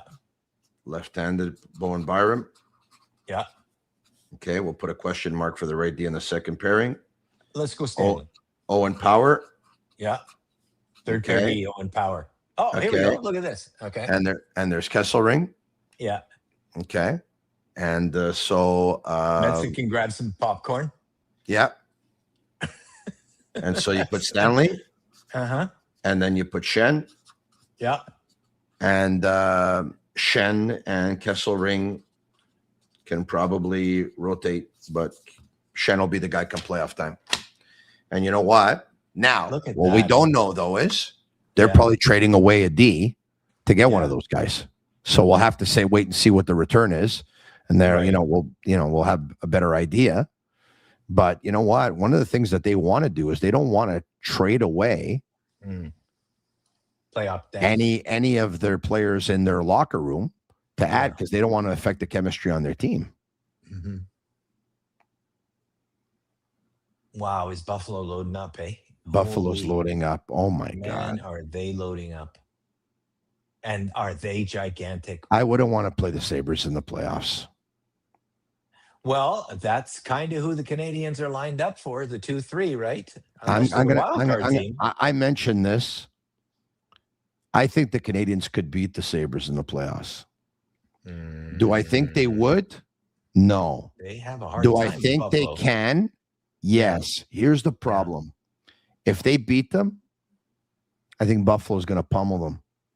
And I don't think they're going to have much left for the second round. That's the problem. If the 2-3 matchup is Buffalo-Montreal, would it be advantageous to be the 4 and get on the other side probably Carolina? That's a better profile for the Canadiens, Carolina, than Buffalo. Yes, you know it. This is you know it is. This is unbelievable though, the Sabres though, eh? This is incredible. What a coup. They got Stanley and Schenn.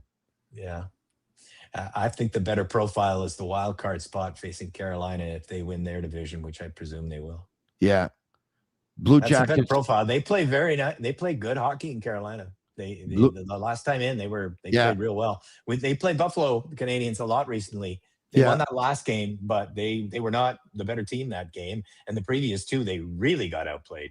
So that's going to be pretty challenging matchup. I would, if I were a betting man, I think they'd have a better chance against Carolina in the crossover.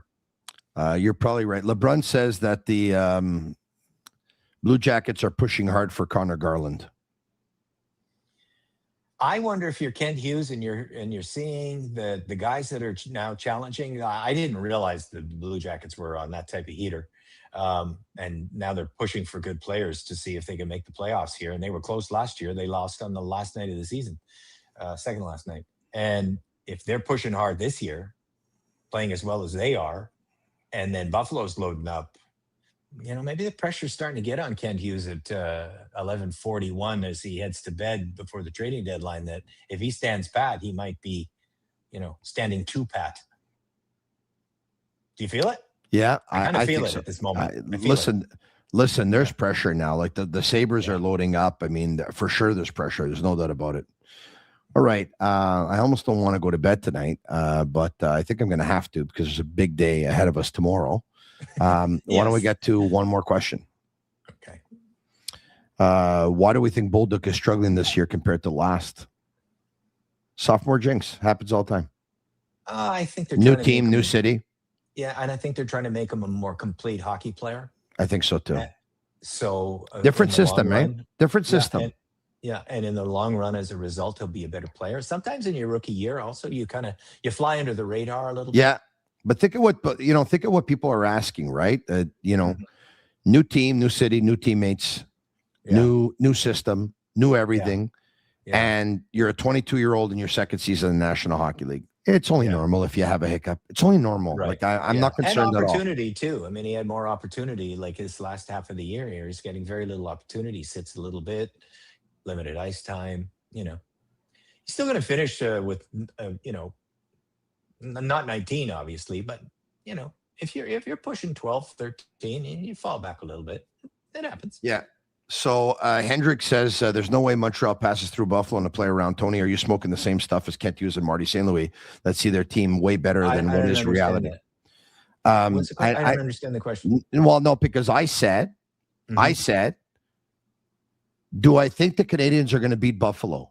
No, but I think they can.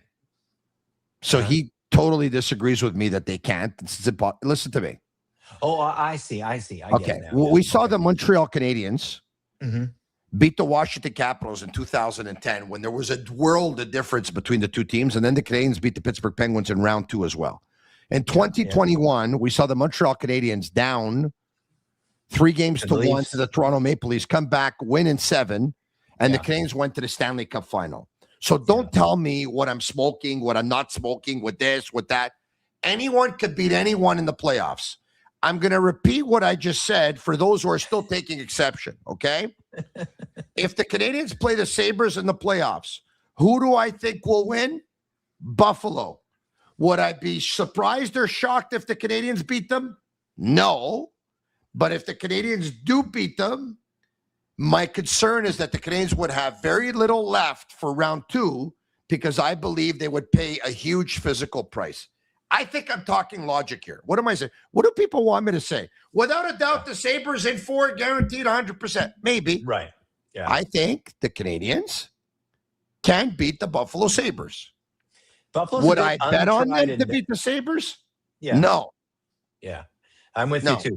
And we have to mention goaltending there too. If there might be an Achilles heel to Buffalo, that's an inexperienced net-minding duo that they have in the playoffs. Yeah. I don't know. I don't know what I said for people. It's impossible. They're not going to beat the Sabres. Okay. Yeah. No, I would say I'd have that at Buffalo, Montreal. I'd have it 63-37 Sabres. I do not think they line up well against Buffalo. I don't think they line up well against Buffalo either. If they played Carolina, I would take the Habs at 53-47 against Carolina. I think they line up very nicely against Carolina. Yeah. If they face Detroit, I would take 52-48 Canadiens. Who else could they face? Tampa, if they didn't cross over, 62-38 Tampa. I don't have a problem with what you're saying. Yeah. I don't have a problem with what you're saying. I think matchups are really important. Like last year, they didn't get a very good matchup. Washington was a big, hungry, physical team that came in with a game plan. We saw 7 minutes into the game. They had one idea: beat the shit out of these guys. And then they executed it. Detroit won't do that. Carolina won't do that. Tampa won't do that. But Buffalo will do that. That decor, you're small at 6'5" on that decor. You're the tiny guy. Yeah. So I do not like it at all. Tage Thompson, a forward, handful, man, for the smaller Canadians. They just don't match up. It's as simple as that. And hopefully that's not the 2-3. They'd be better off if they were the 1-4 in the crossover. Yeah. Chris Johnston, of note for fans on late night NHL trades, the league's 23-man roster limit officially disappears at midnight. Which should allow a couple of pending deals to get formally processed. The only roster requirement of NHL teams from here is to remain cap compliant. Is there anything else? I hope Toronto moves, Tony. I hope they're movers and shakers. The Leafs are movers and shakers. Tomorrow's going to be a blast. And you got to think, Trey Living's like, we've lost how many in a row? And I'm going to sit on my hands? Right? I hope he can't sleep tonight. What would worry you? What would worry you more? A Buffalo Sabres team with Parayko or a Buffalo Sabres team with Stanley and Schenn? Oh, Parayko. Parayko's a higher quality than those two. Parayko. Yeah. They just improved their depth though, right? Hey, don't get me wrong. That's a coup. That's a coup. Those are two, that 5-6. Like their 5-6 is most of the team's 3-4, right? I'll end the show tonight by asking you one more question. Yeah. Would you place a call for a goalie? If you're used. Man, you know what? If you could get a goalie. Their save percentage is under 900, both of them, since the holidays. They're not good in net, Tony. They're not good in net. I would love to tell you a lie, but they're not. Jakub Dobish's game the other night was a goal save above expected, a -3.55. It was his worst game of the year. He let in 3.55 more than the algorithms designed on speed of shot, location of shot, screen. I saw that. Terrible. Brutal number, Tony. Brutal number. And what a time to have your worst number of the year. Sam can't win a game. I think if it weren't expensive, yes. I'd love to see. You know the concern I have for Montreal? Jake Allen. You want to see the Canadiens go back and get Jake Allen again? I do. He's having a hell of a year. If you look at his GSAE, he is. Yeah. He's been a hell of a goalie since they got rid of him, to be honest. You're looking at the goal saved above expected? Mm-hmm. Yeah. He's a good goalie, and he's been good.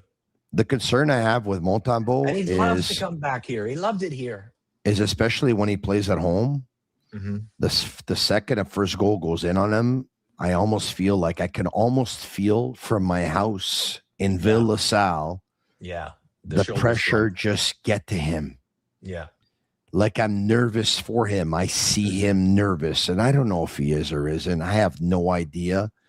Yeah. But like when Schaefer scored that first goal on him, last week, like he seemed rattled after. Like everything was going great up until that first one went in. The second one was a 40-footer unscreened. Yeah, it was a great shot to the top corner, but you do have a glove, and you should catch that. You should catch that puck. It wasn't like you didn't see it. It went through 9 bodies. It was a shot from, beyond the face-off circle, and it should be saved. I don't know why his glove hand has left him this year. It should be saved. He's like, we're not trying to be dicks here. We just look at the numbers and we compare them to the averages around the league. They are in the bottom third in every category. The Canadiens' 2 goalies, bottom third. You're probably not going to win series with bottom third goaltending. And it is absolutely vital. You've got the metrics of the Ottawa Senators that are top 5 in the league, and they're going to miss their playoffs because their goalies have been horrendous. They can't even get an 8-4-0 out of their 2 goalies. St. Louis can't get a save. Their metrics are not bad. It matters. And the Canadiens are bottom third. You mentioned earlier in the show that defensively, you look at the numbers, there's only 8 teams that the Canadiens are better than. And that is responsible for the goals saved above expected that's making the defense look worse than it is. That's what that whole stat's about. Yeah. Right? Yeah. And so there's an issue. So the answer is, I don't even want to preface it with if it weren't expensive. I would do it, Tony, if it were expensive. Yeah. If you could get a quality goalie who's shown himself to be strong from playoff to playoff to playoff, not like what the Oilers did in Tristan Gyro, running hot and cold every 5 minutes. Mm-hmm. That guy's a tap, depending on the night, right? But if you got a guy that every single year he was pretty solid, and I don't mean Bobrovsky because he's not stopping the puck right now. I mean, just a guy who's solid right now. Go get him. If it costs you your first, it's not the 5th pick overall anymore. Tony, it's 25th pick. We know that Jacob Fowler is the goalie of the future for the Montreal Canadiens, and we know that eventually there's going to have to be a decision between Montembeault and Dobish.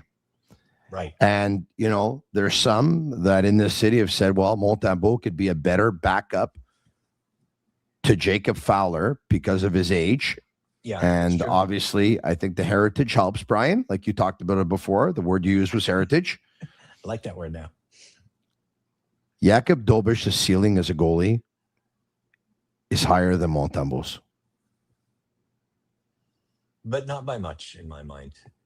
Like, how I feel about him technically. I understand. Yeah. I think he does look nervous in goal. And I think I think there's a lot of the fan base that is nervous watching him. His ceiling is higher, Brian. Yeah. His ceiling's higher. Yeah, because of the age. I mean, Montembeault is obviously not getting better in his career. But I will say that Montembeault has been around an 898 to 897, peaking out about a 901 for 3 straight years, right? So this is a real regression this year for him. I believe he's at 865-ish. Mm-hmm. That's a real regression. Like, that's a goal a game on a 30-shot game, and that matters. Like, people don't think a goal a game matters, Tony. It matters because if it's 860, that means you're letting in 4. 4 versus 3 means 3 is fine because you probably got 3 yourself, and you sent the game to overtime where you may have picked up 2 points. But if you're allowing 4, you're probably chasing the game all night. By the way, it's a great story that no one's talking about? Linus Ullmark after leaving the Ottawa Senators. Yeah. He's 8-0-3 in his last 12 starts with a 903 save percentage. Good for him. Incredible, huh? Incredible. Yeah, and it just shows the difference that goaltending can make, but see, that's the thing about it's voodoo, right? Like, you just think, okay, this guy sucks and he's not going to be any good, and you're not sure. There's rumors that they're trying to get Jordan Binnington. The Canadiens are, right? Yeah. So, like, where does that come from? He's been terrible this year, but the pedigree is he won a cup, and he wasn't anxious during Canada. His performance, and he was a plus on the goal saved above expected. He was a plus 0.73 himself in that huge game. Yeah. He wasn't 4.61 to steal it, but he put in a nice performance himself before ultimately losing. Brian Lawton has the chances of Binnington getting dealt at 60-40. Yeah. Well, they got to like the deal. He's a competitor. I don't know if I'm a Binnington fan necessarily, but he's a competitor. Bobrovsky has proven himself as well. Like, I think they should try to get a goalie. I really do. And I don't know if they will, but Gorton actually told Eric Engels that they were comfortable with their goalies last week, right? In his article or two and weeks ago. and I tend to believe him, mind you. What do you want him to say, right? We're not, but I tend to believe him. Right? Yeah. I tend to, but at the same time, offer it. That's always a moment where you have to actually hear the question presented, because yes, then you learn whether the guy offered it up. Or yes, you goaded him, and that's a big difference in the reporting. At the same time, in the last couple of times that Gordon and Hughes have made themselves available to the media, they have not talked about adding a defenseman. They've talked about trying to add to their top six. Yeah. And, I thought that they would add to their D. But when I see all the D that have been traded in the last week, Connor Murphy, Mackenzie Weegar, Stanley, Schenn, Myers. Now I get it. Myers went to, he's a Texas boy and he went back to Texas and he went where he wanted to go. And there are probably others that I haven't even mentioned here. I should probably just bring up a trade tracker to see, just in case I'm missing somebody here. I don't think you are, actually. You got it. Might have been very small. Wow. There's small names that move between San Jose and Vancouver. Jet Wu for Jack Thompson. Jeff Petrie is another one. Jeff Petrie got dealt from the Florida Panthers to the Minnesota Wild. Oli Mata was part of that deal with Utah, going to Calgary in return for Mackenzie Weegar. Nick Blankenberg went from Nashville to Colorado. Right.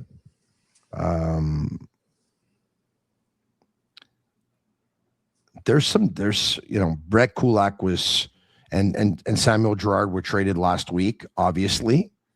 When I take a look at all the D that have been traded, I'm starting to wonder if the Canadiens are actually in on a D. That's a lot, huh? It's a lot. The good ones are starting to go, man. Yeah. I mean, who's left? Parayko, who doesn't want to come here. He wants to stay out west. We're hearing if he either stays at St. Louis Blue or he goes out west somewhere in California. Who's left? Ristolainen? Yeah. Justin Falk? That's right. Well, we looked at the list earlier tonight, and those guys are left. And I think that the Maple Leafs are going to move too. I really think that White Cloud is the guy that everyone's talking about, but I mean, they just acquired him. It doesn't look like, but you know what? I like your Brandon Carlos suggestion. Yeah, I think the Leafs are. I think Trey Living right now tonight after a 6-2 loss against a team that's given up themselves, the Rangers. I think that's a moment where that's 6 in a row coming out of the break. We are done. Could even Riley be available? Morgan Riley's available. Could he be? Yeah, Morgan Riley's available. What a coup that would be. They're ready to move on from Morgan Riley. Absolutely. Yeah. You know what? When we started this show at 10 p.m. Eastern, yeah, there's no way I thought it was going to finish at midnight. Well, we had fun. I hope you did. Oh, absolutely. Yeah. Yeah. Great time. All right. Okay. Very good. Well, stuff was moving during. That's always fun too, right? We'll see you tomorrow at Sick Media. Absolutely. See you then. I think we're eating lasagna tomorrow, by the way. No. I thought it was the Orange Julius stuff. Oh, we're gonna have That's that what too. Daniello said it was the Orange Julius. Yeah, we're gonna have that too. We're gonna have that too. I'm gonna pig out. Yeah, we're gonna have the cast crude from the Orange Julep, and we're likely gonna have a lasagna from Patisserie La Salle. So we're gonna be well taken care of tomorrow. Yeah. How long am I on for? I don't know. I was thinking of bringing my laptop with it. It'll be less than 2 hours than it was tonight. But let me ask you this: what desserts you want me to order? Because I know you're a big dessert guy. You like those cheesecakes, or you want the Zeppelis with the ricotta? Cannolis, Zeppelis. I like those cannolis. I like those Zeppelis too. Yeah. You know what? I like those lobster tails as well, with the. Yeah. That's with the whipped cream. Yeah, that's pretty good. Yeah. Oh yeah, that's so good. Brian, you were good too treat tonight. Me well when I come in. Well, that's the plan. Thanks for doing this, man. Very generous with your time. I don't know what to tell you. Thanks so much, Tony. Thanks for asking me. I really. All right, there you have it. Brian Wilde from Global TV Montreal. Once again, special thanks to all of our sponsors as well. Fruiterie de Lard, who brings us Brian Wilde. And I also want to thank our other sponsors, Energy Transportation Group. I want to thank Playground. I want to thank the Geloso Beverage Group and Bittt Tibi. And I want to thank Betway. I want to thank Shane Gaumont and Master Control for sticking around until midnight. 2-hour podcast. This is what happens when you love what you do. Just time flies when you're having fun. I want to thank all of you for sticking around and giving me all your time tonight. I mean, the numbers were absolutely fantastic. You're a great crowd. This is a sick army. Thanks for doing it. I hope we are your Montreal Canadiens podcast of choice. And so thank you very much for that. Leave us a 5-star review on Apple. It's our way of feeling the love. Hit the like button if you can. There's also a hype button at the bottom of your screen. If you can hit that as well, that's pretty cool for us as well. So thank you again. Have a great night. NHL trade deadline tomorrow, 3 p.m. I'll be back demain matin en français à 10h le matin. Le Sick Podcast sur la même chaîne YouTube. And we are going live until about 5:30 p.m. Eastern time with Trade Talk. We'll break it all down, and I'll be back tomorrow night after the Canadiens and the Anaheim Ducks as well. My night's probably going to finish at around 1:30 in the morning, but you know what? This is fun. Have a good night. I'll try and get some sleep. Ciao for now. And that's a wrap. Hope you don't miss us too much until next time. Follow the Sick Podcast with Tony Marinaro on YouTube, Instagram, Facebook, Google Play, and Apple Podcasts. The Sick Podcast is brought to you by Energy Transportation Group, driven to be different. Lobby.tv, embrace your true nature. And Playground, your premier gaming destination.